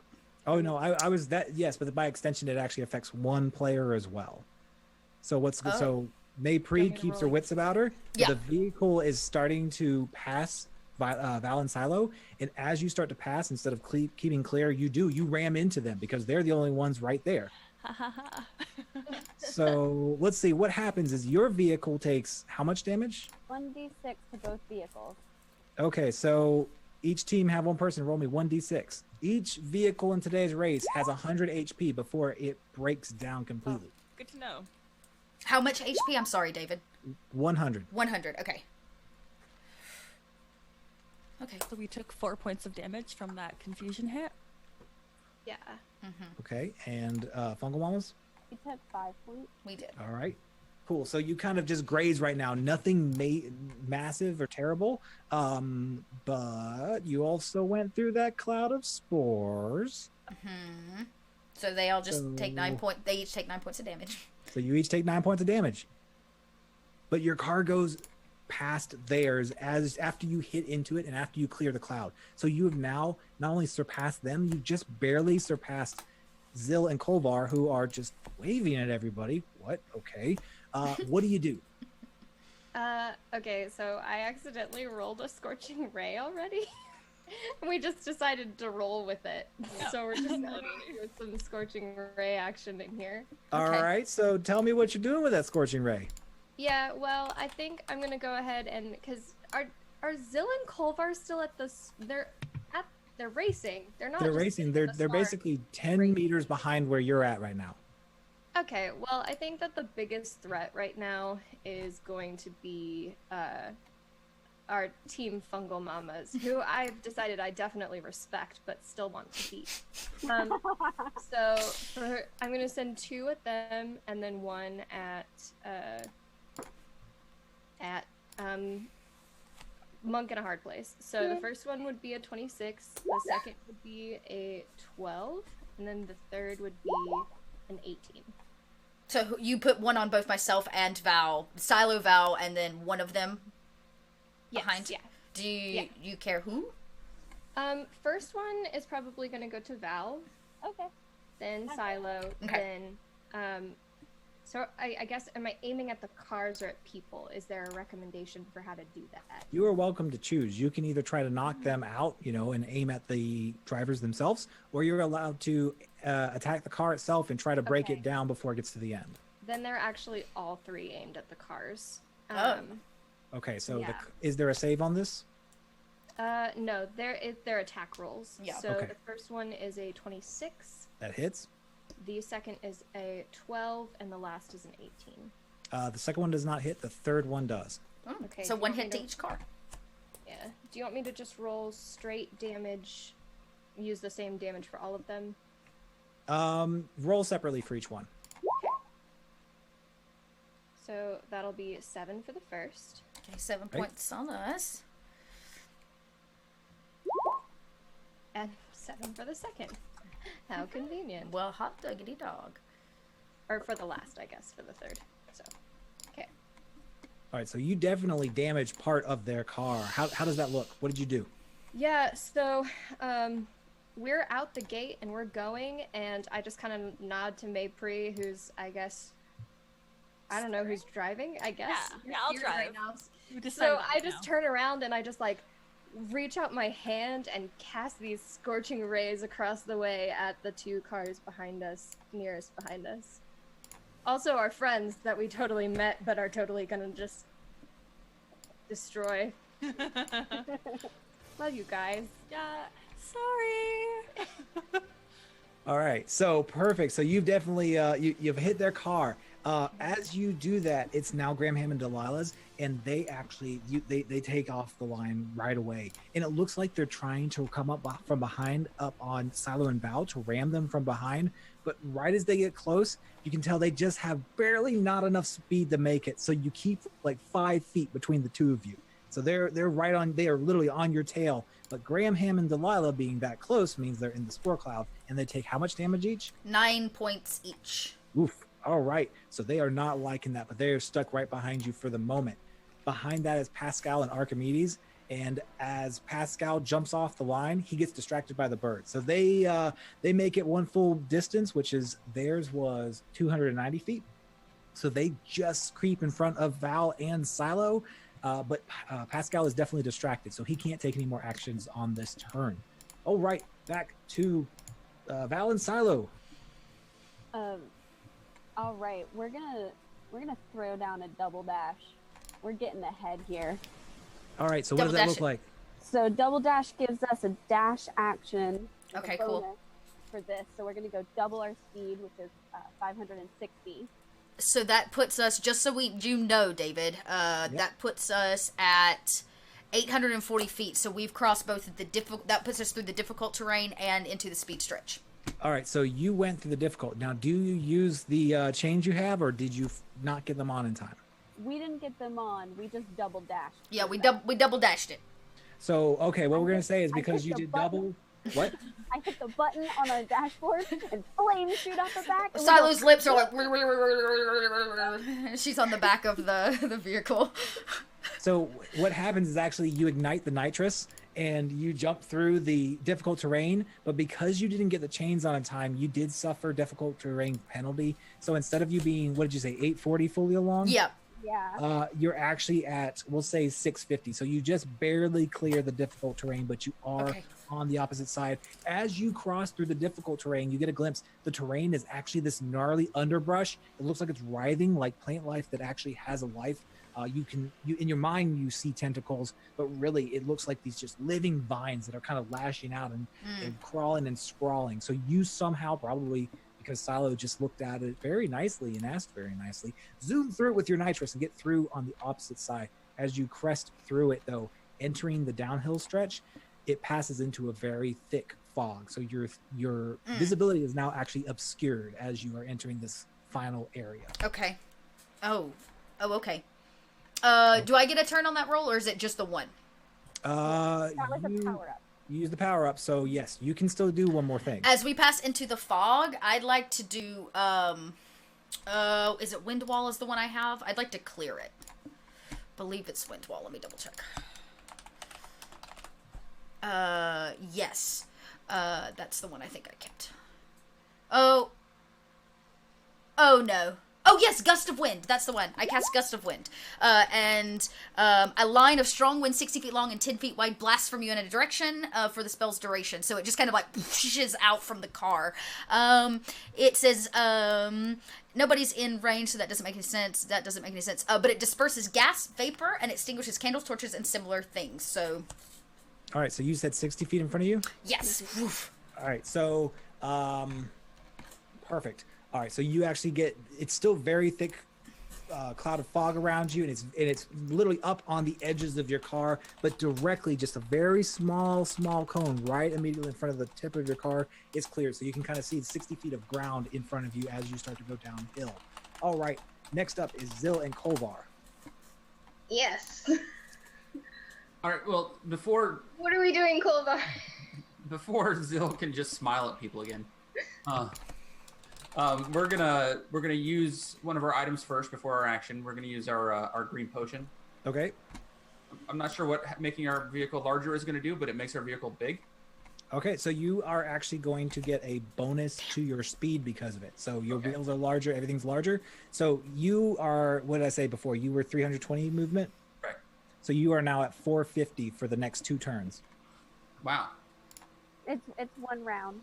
Oh, was it 1 round? I'm sorry, it's 1 round. Thank you. 1 round. I don't have the item list in front of me, so I'm trying to go off memory. Okay, perfect. I So got you. up to 450. So you're getting an extra 130 feet on this movement, which I believe you are going into, let's see, yeah, you're going into terrain. So with the enlarge, you will be just at the back edge of the difficult terrain with the penalty. So you won't have cleared it, but you'll be within 50 feet of the back edge of it. Okay. So that, do you do any other actions on your turn? Zil, do you have anything you want to do that is not friendly?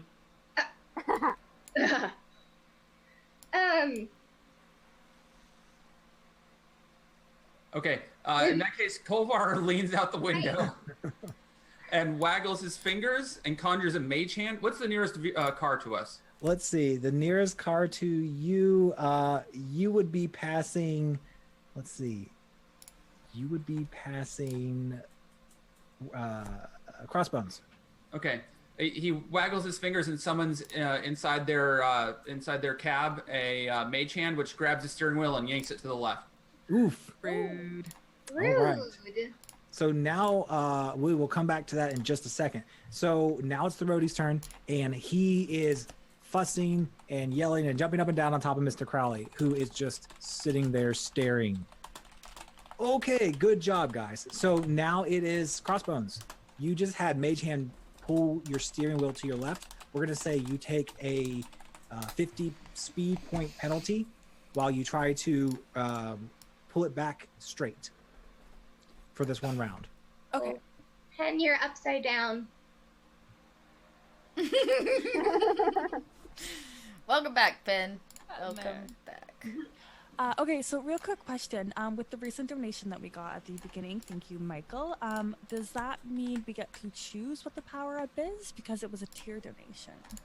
If it was and it was not on your list at the beginning of the game, then yes. It's a lightning box. Oh, was it a lightning box? It was a lightning box. Oh, very Gotcha. nice. Okay, well, Skull, how do you think we can kick some butt over here? I mean, I'm fine with just putting the pedal to the metal, if you know what I mean. Okay, so what we would like to do is, yeah, like we'll definitely use our move to get us far ahead, minus that -50. And I would like to throw some spikes behind us to give disadvantage to the next team behind us on their... gives disadvantage to another team on their next saving roll. So it doesn't necessarily have to be kind of like Mario Kart, where you just like chuck it behind you and it's whoever's nearby. Like I can choose who it affects. And it doesn't have to be anybody behind us. Because I'm feeling a little vengeful. Oh, you want to throw it in front of you? The light. Oh, see, Culver, you should have been nice. You don't win by being nice.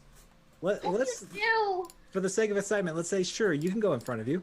Okay, I would love to throw it at Team Monk in a hard place. That's why you wave to people. All right, so Bianca, describe to me what happens and how it manifests on their side.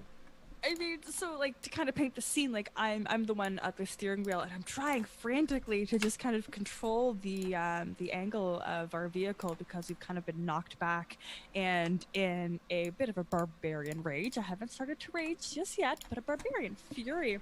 I'm gonna pick up these spikes that we just conveniently have in the console right next to me, and screw you guys! And she's gonna throw the spikes just like with all the force of her, you know, super buff arms in front of her to hit the closest vehicle, which incidentally is my new friend Zill and her friend Kolvar.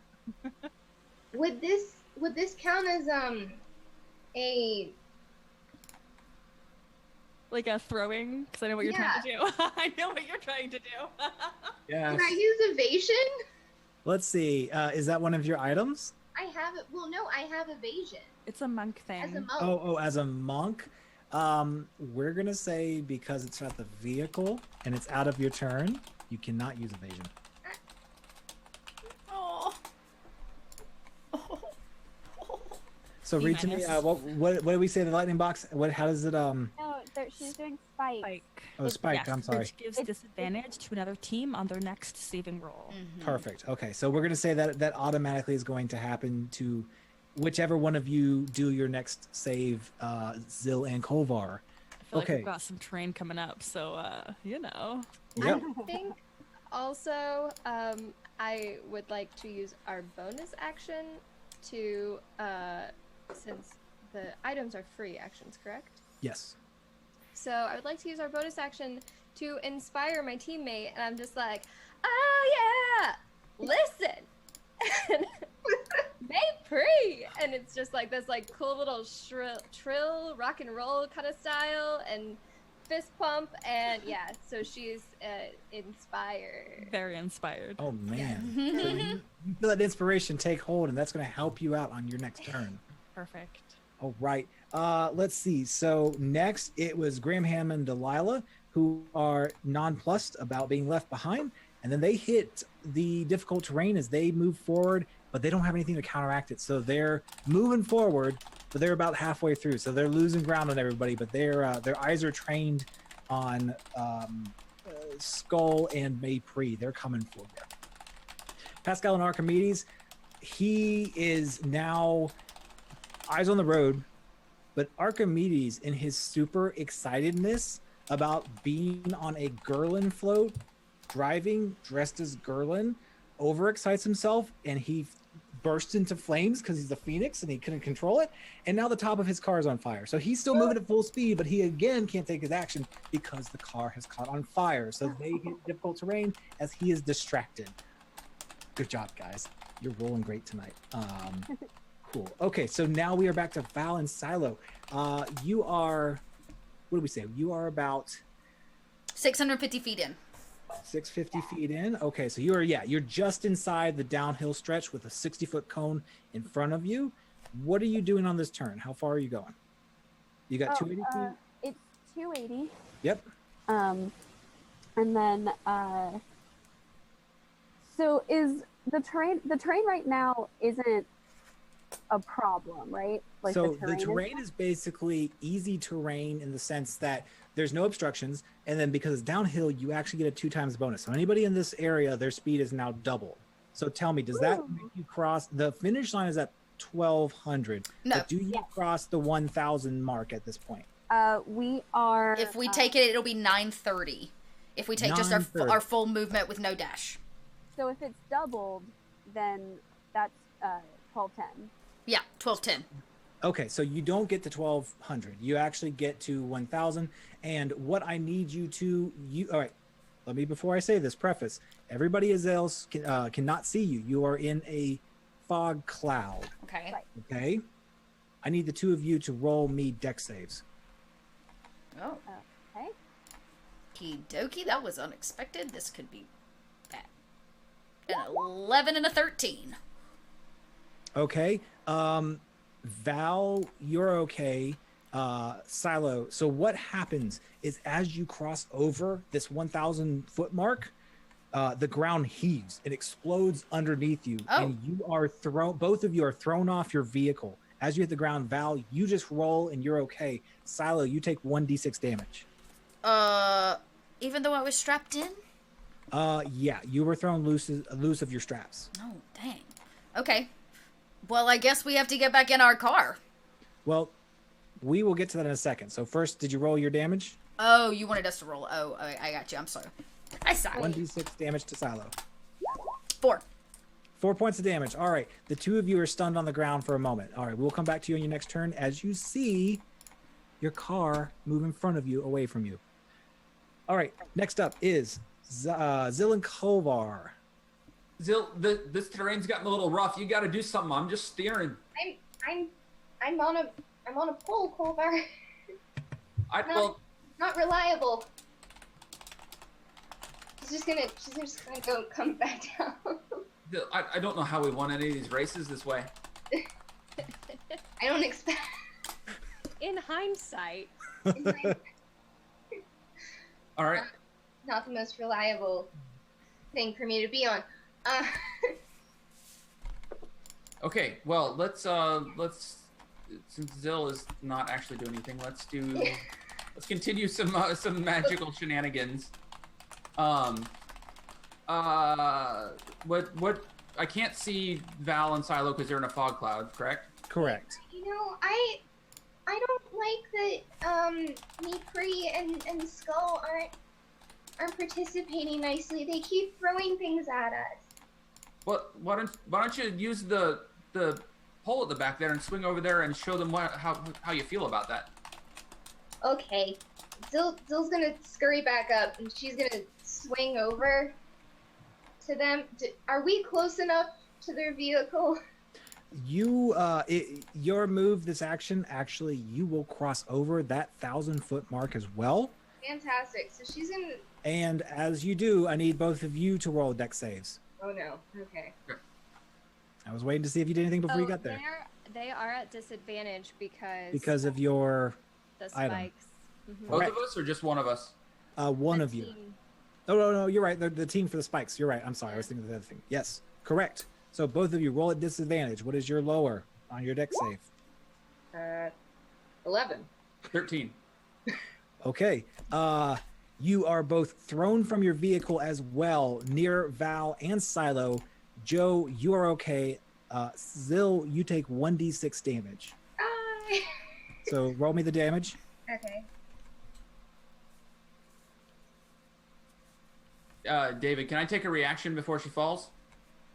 Yeah, I guess I have a question about how this is working, David, because our save was not our actual action, yes? Correct. And on this particular turn, when you cross the 1,000-foot mark, though, you'll see. We're going to resolve that on the next round. Oh, okay. I guess I was just wondering because we didn't actually get to do anything. So you're saying the save is what we did. The save was your action. Okay. On the turn that each of you hit the 1,000 mark, got it. each of you are going to have to do this. Okay, cool. Got it. All right. I'm sorry. How do we roll? Just /R and then write 1d6.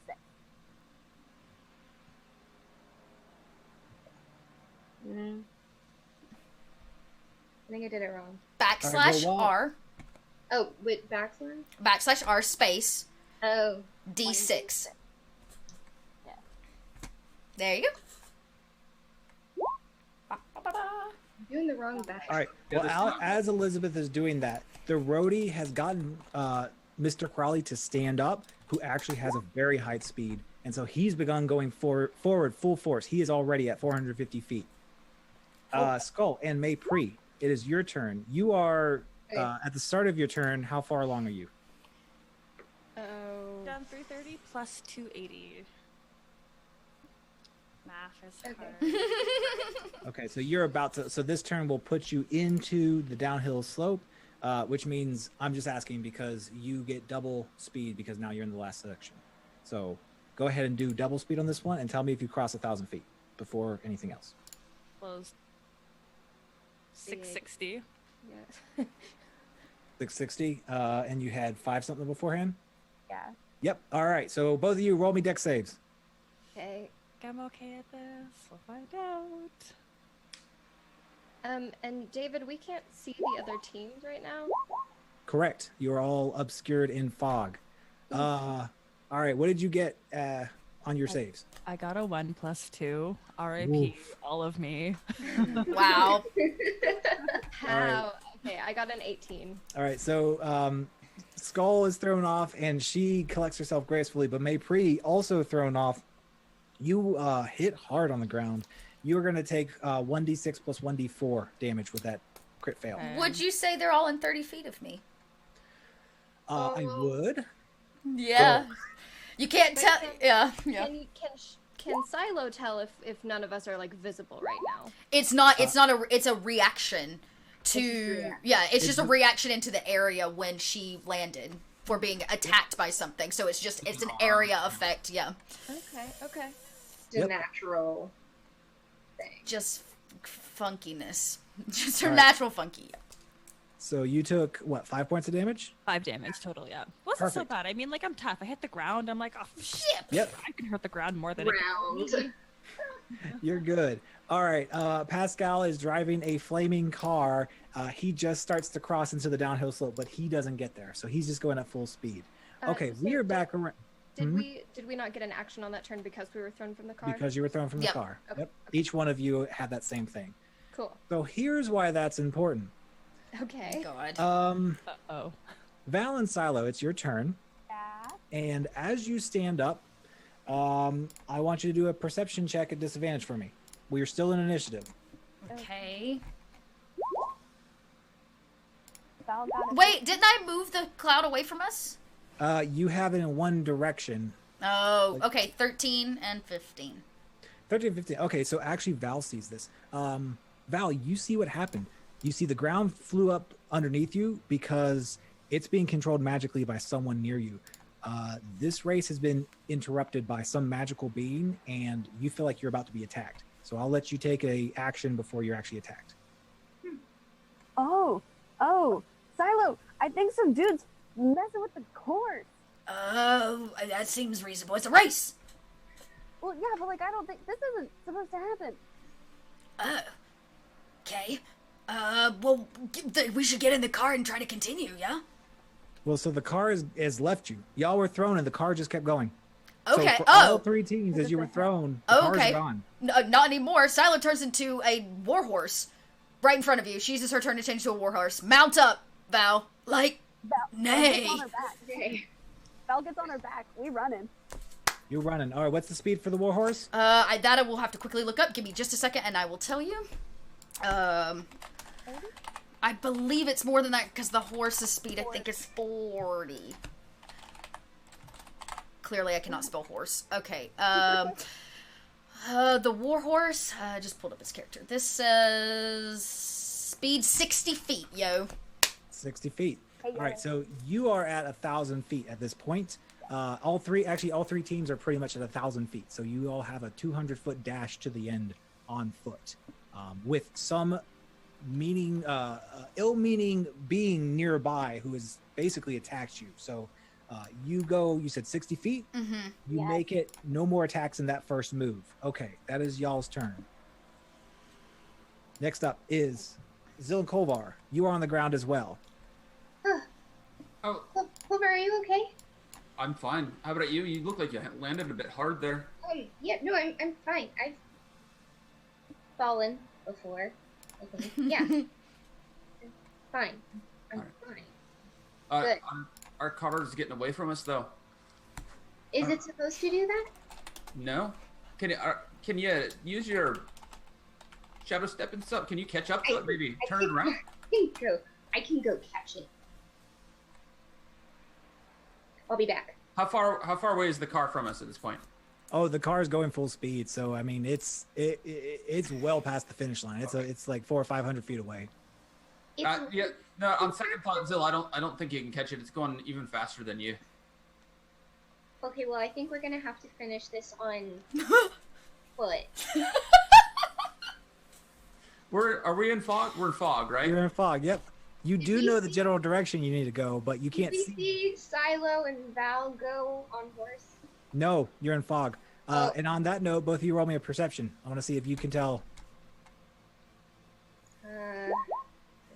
27. 18. All right, 27 and 18. You actually both know that something happened to the course. Someone has attacked the course, which is why the ground upheaved. And Kolvar, your perception is high enough that I don't know how you saw it through that fog, but you can see the glow of a magical being at the finish line, who's basically launched magic at y'all. Launched a ground shaking attack. You can't quite tell, but you see there's a magical being by the finish line. Zill, I think there's someone standing up at the finish line that's casting magic down here that's knocked us all out of our cars. Oh. Someone's messing with the race. We need to go take care of that. Right now? Shouldn't we? Oh, okay. Shouldn't we finish this first? Well, I mean, he's at the finish line, so. Oh, okay. Well, then we should finish by the time we get there. Okay, then let's go. Do you need me to carry you there, or can you run? I can run, but you can run faster without me. You go first. Okay.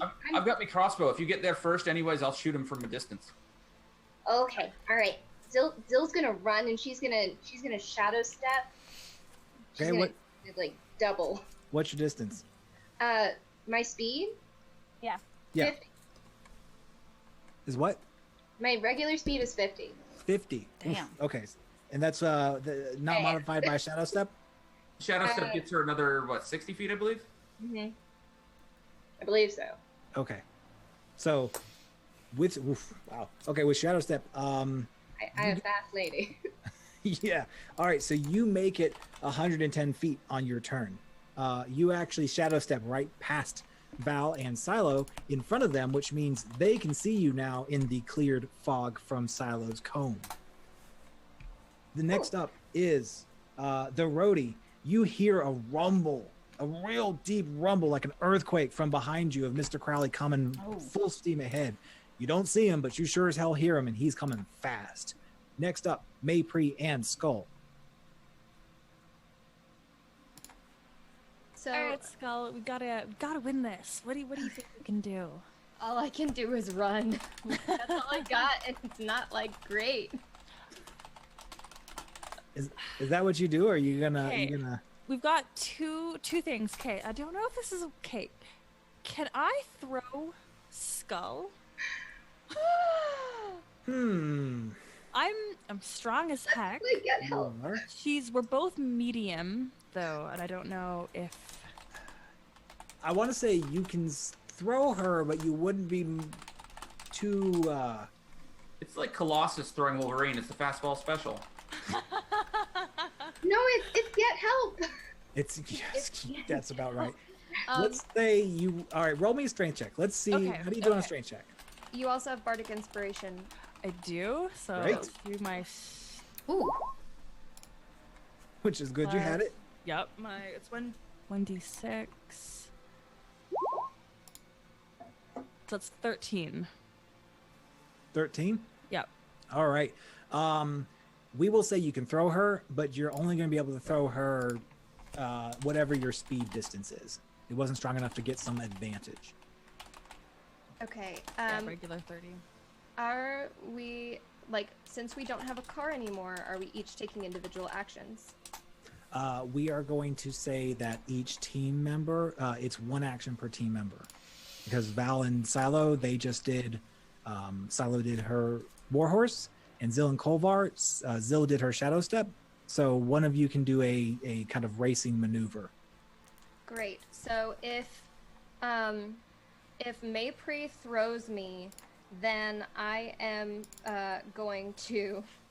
Okay, I am going to dash, then use my action surge as a fighter to continue forward and dash again. And I think that's it on this turn. Yeah. So let's see. So dash is your action. You're doing it as a fighter, a second action. So what is your speed? My speed is 30. 30. That would be 90 total for her? Yes, 90 total. Excellent. Okay, so you went. All right. Yep, you made it 90 feet. So we'll say you are 90 feet long. Well, plus what Maypre threw, so it's Okay, actually. So your speed Maypre is 120.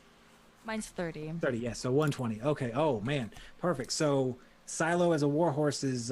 You said your speed was 60. Correct. All right. So you are 60 feet along, and Zill is 110 feet along, and Skull is 120 feet along. So with that, there's no sign of the other competitors behind you. You can hear them, but you don't see them. It's the neck-and-neck race between the 3 of you. Val, Silo, what do you do? You're on a horse. Silo's gonna use her full dash action and finish off. That'll put us at 1190. If I make my full dash action at 120 feet. Do I see this person? Roll me a perception. Yeah, I want to perceive as well. I'm gonna have to perceive friends as a horse. At a 2. So horse perceives nothing, it runs only. It just runs. Cute at least. Oh. Horse perception. Oops. All right. Yeah, I got a 7, so Val's not doing much better. Yeah, we can't see shit. But we're close to the finish line, right, David? You're like 10 feet away. You're like right there.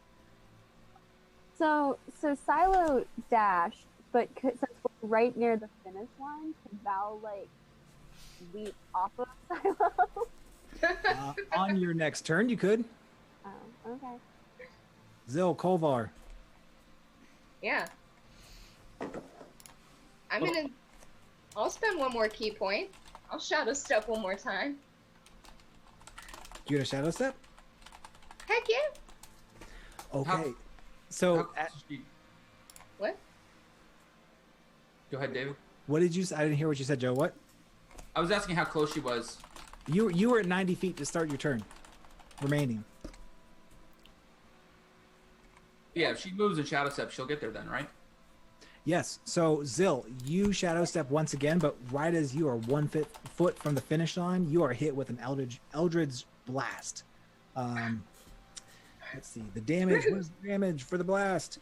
Damage is 1d4. Do you have let's see, ranged spell attack? Sorry, I have to quickly. Let's see.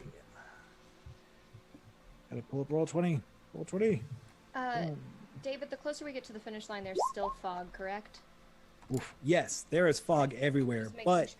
as you are 1 foot away, you'll be able to see the caster. So you get within 1 foot, he gets a nat 20, so he's going to do 2d10 force damage to you, and you see right in front of you that it is. Oh geez, I lost his name. An asshole. Well, yeah, I'm gonna use that too. Oh, shit. I have a question. Yeah.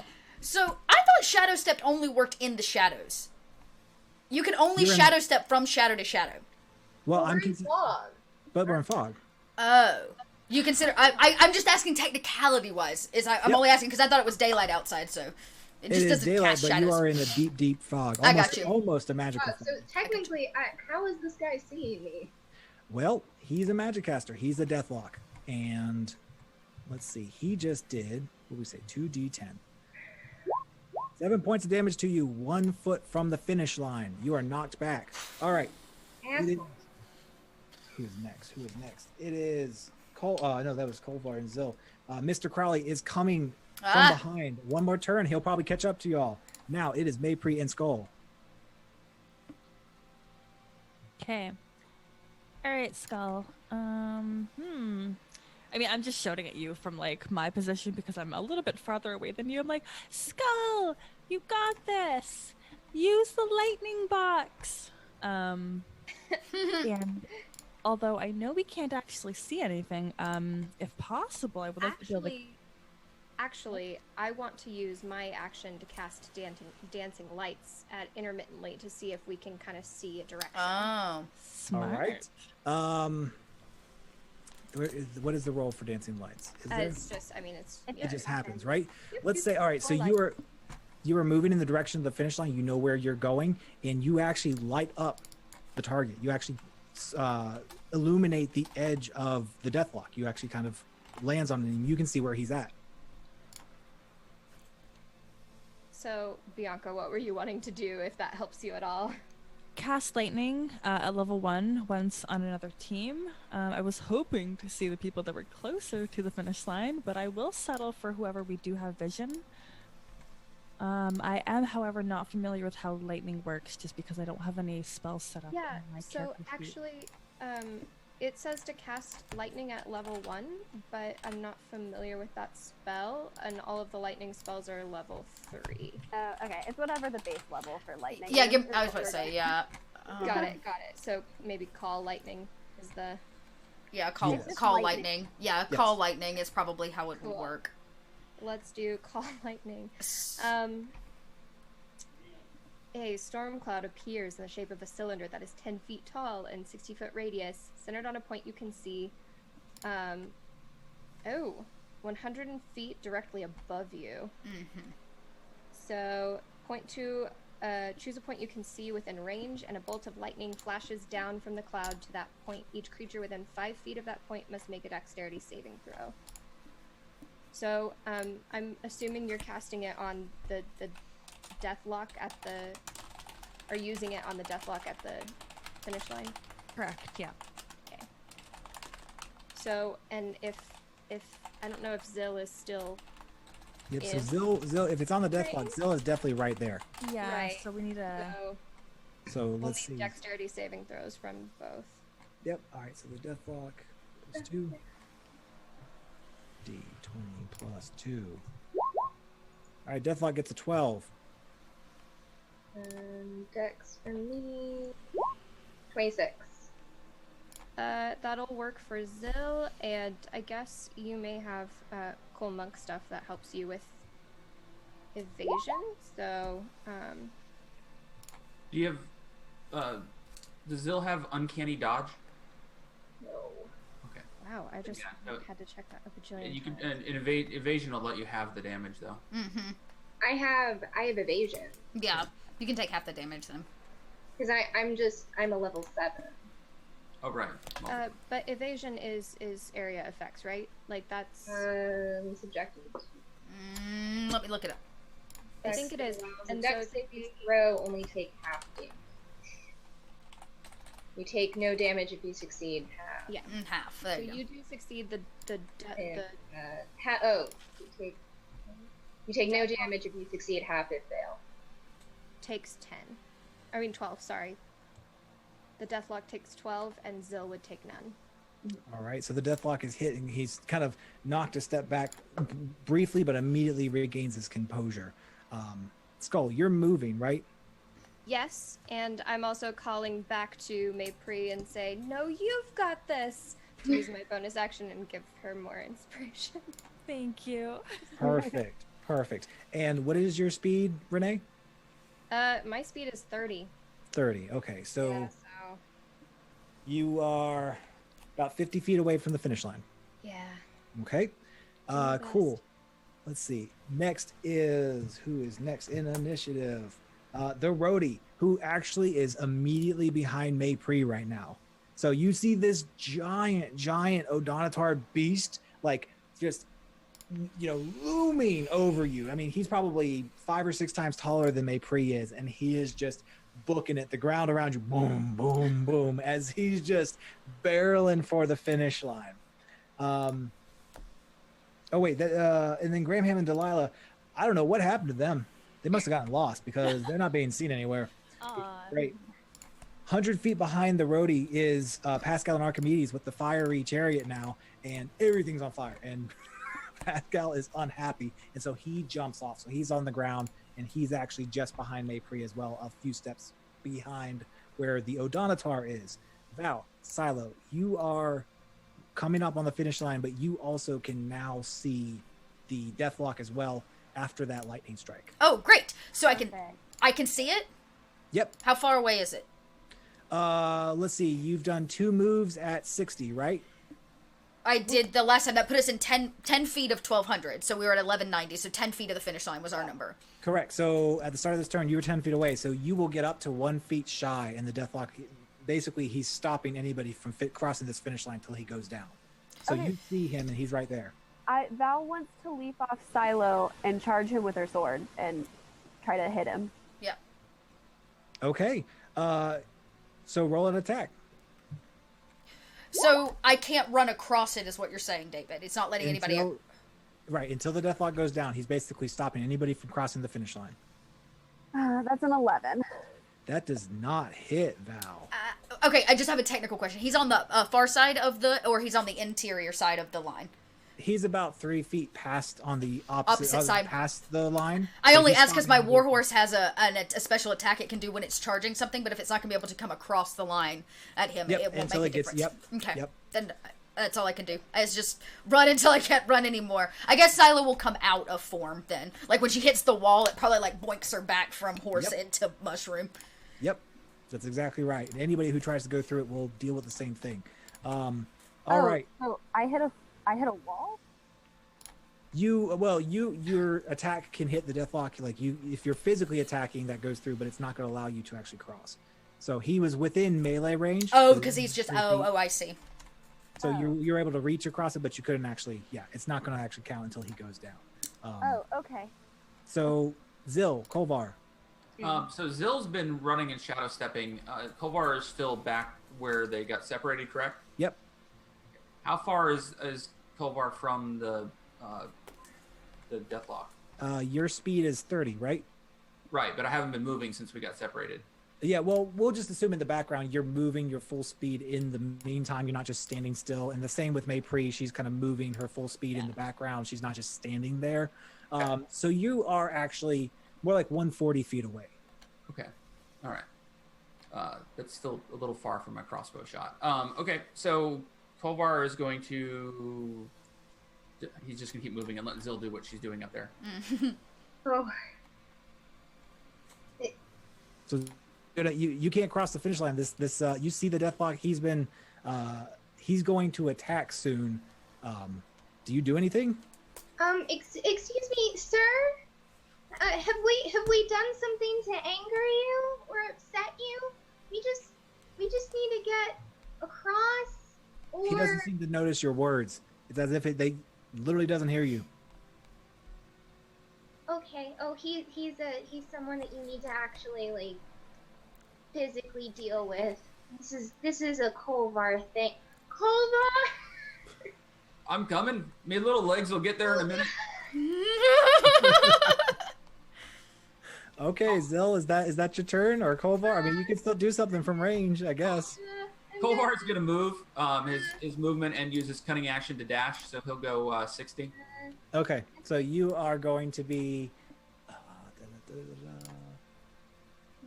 My dwarf is gonna deal with you, sir.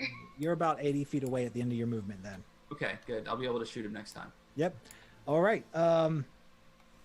The next one up is, well, Mr. Crawley fell because apparently he's not dexterous. Poor guy. So it is Skull and Maypri. Okay. So, Maypri, did you have any ideas for what you want to do? So are we able to continue using lightning since it lasts 10 minutes. Yes, if it's is it what, concentration? Yes. Yep.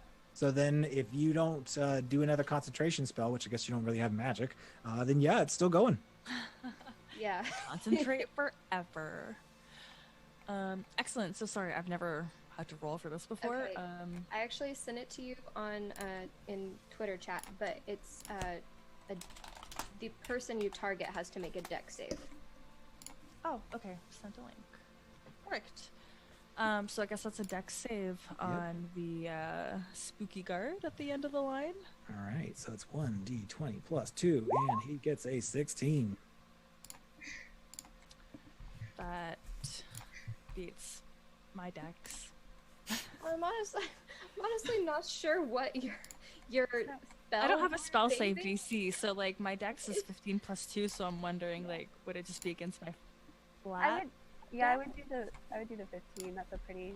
Yeah, that's a pretty standard roll. We'll assume as a non-magic user, typically that your dex will be your number this time. Okay. So he just barely like rolls to the side out of your thunderbolt, just barely. Lightning bolt. Okay. Lightning bolts. Yeah, not the loud one, the hitty one. Yeah, I guess I don't really get to add any bardic inspiration to a save. No, but he'll take.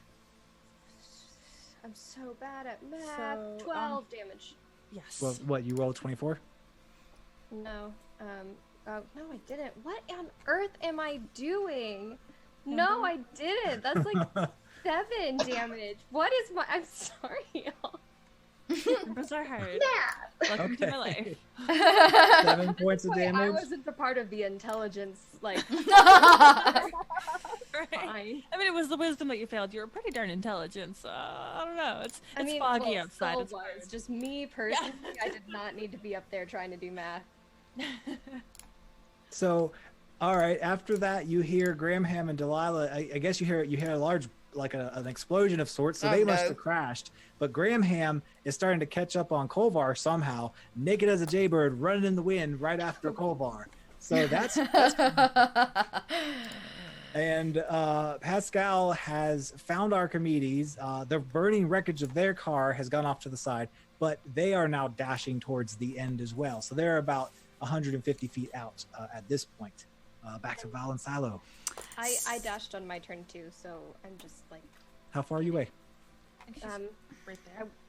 I'm actually there. I'm in there You're now. there? Okay, so you're basically up there near Val and Silo and Zil. Yeah. And whatever being we're Yes, up. and whatever the this thing deathlock is. on the other side. Correct. Sally goes, I don't like your attitude. We're just trying to cross the line. And I cast Blight on him. He does need to make, I'm going to cast it at a 5th level, which means it's pretty high. So he needs to make a Constitution save of a 16, or he's going to take 41 points of necrotic damage on a spot. All right, well, let's see. He's got 0 modifier on his con, so 1d20. 13. Yeah. He takes all the damage and his 9 points of a little just like silo poof cloud of gas. Silo poof. All right, Silo, tell me how you kill the Deathlock and y'all win the race. Oh, Sally goes, I shall turn you into a raisin. And she reaches her hand out and like you watch the like life suck from him as he like shrivels into raisin form and then plops on the ground and Silo jumps across the finish line holding Val's hand. Dang it, I have. Can we use our last item at this, like, during this moment and use our popper on Silo? And No. What? No! It doesn't matter. Val's dragging her. We're going! Hey, it's, Yeah, I but mean, it's just Zil and confusing. Kolvar will use their popper on Val. Oh, Oh, man. All right. What do we have to use? We have to have something to use. Yes, Val throws her spectral shield down. All right, so your spectral shield, what does that do? That might not actually work. It's +5 to AC. This is a save, isn't but it? if we use it first and y'all are confused, I think that might have to be It's resolved true. first. Right. So confusion. Zil will pull out the poppers and be like, "Are these party poppers? Throw it at Val. They made it over the finish line! Hooray! Boom!" Let me see. What's the save on confusion? We're gonna assume it's just casting confusion on you. I believe confusion. is wisdom based. Let's see. Pulling that up now. Core. Yeah. Wisdom save. Let's see. Choose a point within range. Must succeed on a wisdom save. So is Val and Silo both taking 2 confusion spells? That's a Jill thought they were 14. party swappers. That's a 4. That's a 14. And a 25! Okay. Jesus, how? The creature uses all of its movement to move in a random direction. Just throwing that one out there. So, like, Very Here we go. Here's how we'll resolve it. You're moving in a random direction, and who got confused? Was it Val? Yeah. Yeah. All right, so Val, here's how we're gonna do it. The compass basically has 8 primary directions. We're gonna assume 1 is straight forward towards the finish line, 8 and 2 are diagonal and will still cross, and then any other number will take you parallel or away from the finish. Okay, so what am I rolling? A A D8. You need a 1, You basically. Let's- need yeah, you gotta roll a or 1. 2. Don't get a 1. Don't get a 1. Whoa. Oh, you went directly sideways. Starts running parallel to the line. Yes. Did I make All right. it? No, Val's pulling you. You grabbed my hand. Oh, Yeah. darn it! Okay, so who's next? Zilla Kolvar. Zil, run! I'm ready. Jump! Is anybody doing anything? Is anyone Wait, doing do it- Oh, I'm trying to In figure Val's confusion, she throws a blue potion at Zill, which has to reduce. I like blue. Yeah, she just like blunk over your shoulder. So, Zill, what's your normal speed? 50. 15? 50. 50. Oh god, even reduced Zill still makes it across the finish line. So what you But I'm see, tiny. Wait, does Yep. does that mean that they? they won. Oh, you know what that means, everybody. Hang on. We must, Drink? Okay, fine. Drink, and right? then we will drink, and then Silas lets go of Val and begins drinking. So you see Silo and Val just they're crossing the finish line, and then they just bank to the left and go parallel, and then Zill shrinks to half her size and crosses the finish line as Kolvar finally catches up. Okay, this is so much payback. Kolvar runs up to Tiny Zil and picks her up and puts her in his We're like pocket. the same height right now. Yeah, she's basically your height. All right, fine. Hold on, we're at eye level. Look at this. You're, Hold on, I'm your size. And the you know that your ears were pointy. I've never noticed it before. They were so high. Yep, and the turtle mage runs up at you, and he hands you a Is trophy. this what everything looks like for Uh, you? Yes, you can't reach any of the shelves from down here. Oh, no. And he says that you are granted a wish, and so you are going to get to have the wish spell cast for you. What do you want? Zil, you should definitely take this wish. Oh my goodness. Here are the main bullets for it. You can create Okay. one object up to 25,000 gold pieces in value. It cannot be more than 300 feet in any direction. You can allow up to 20 creatures that you can see regain all hit points.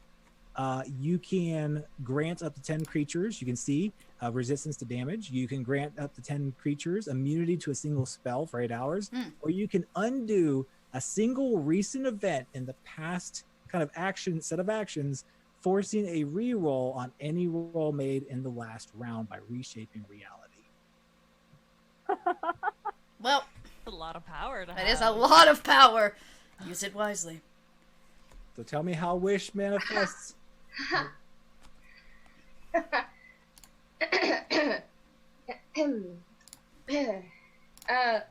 Wow. Pick something. What?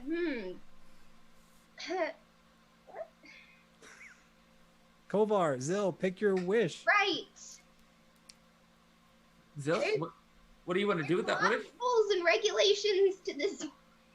I know. It's not. What? You like doing nice things. Maybe just heal everybody.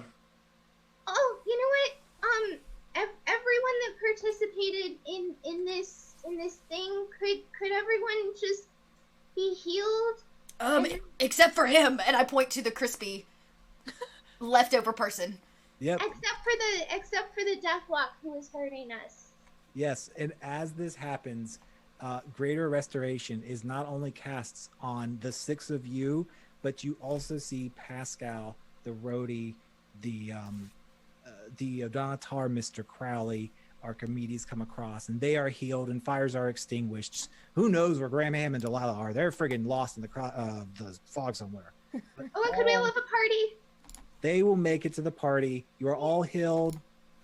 Drinks abound. Congratulations, you won a trophy and bragging rights. Whoop, whoop. Yay! Silo drinks. Look.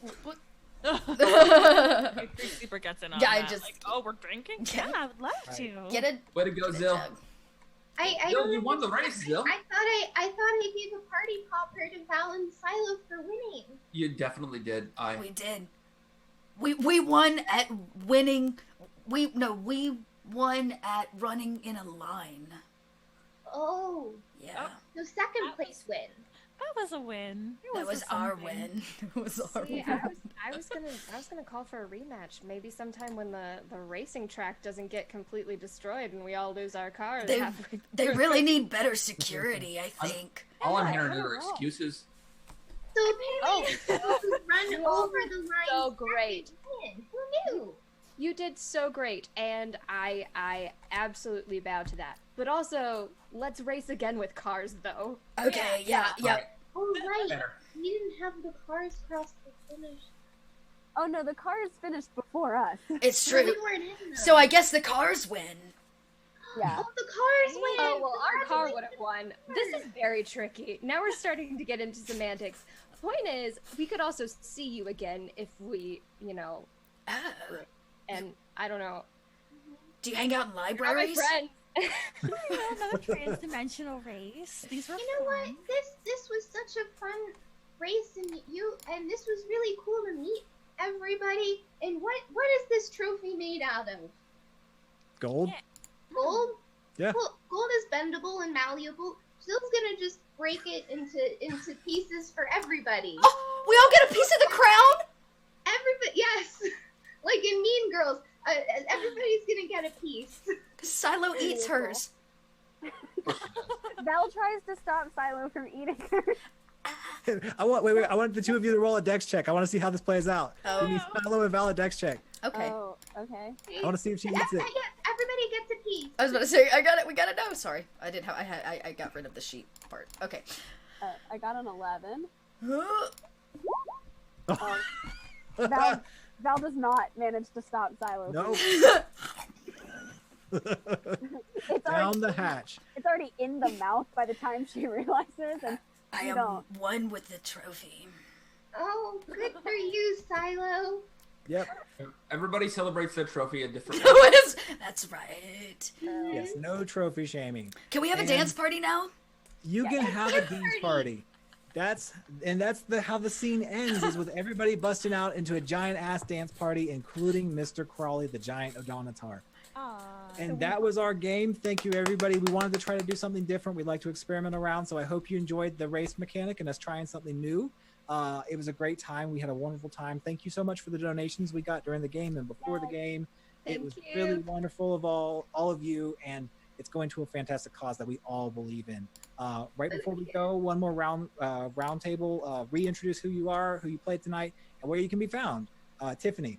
All right, I'm Tiffany. I played Valen Moore. You can find me online at RTS Cosplay, and you can find North by Northwest at NXN Quest or northbynorthwest.com. Thank you. Chelsea. I am Chelsea, also known as Little Red Dot. You can find me online at little_red_dot on the Twitches and the Twitters. I play a lot of tabletop RPG with this awesome crew. 2 new people I've never got to roll dice with, so yay! That happened. And yeah, so you can check me out there and see all the many things that I do when it comes to rolling dice. Yes. Elizabeth.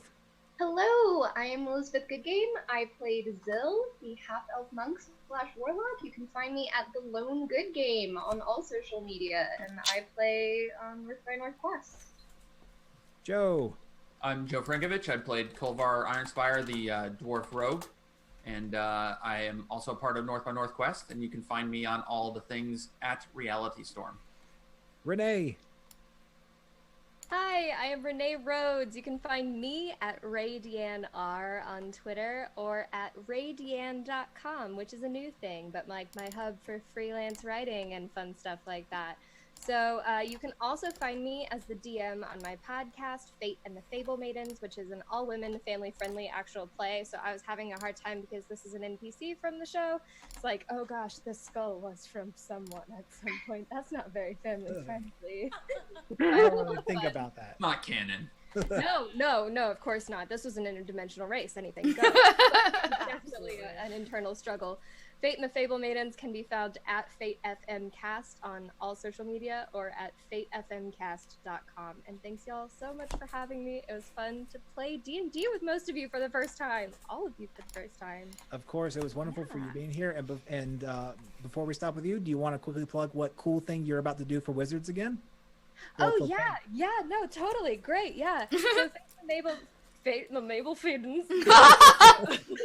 That's when they're retired at the old granny home.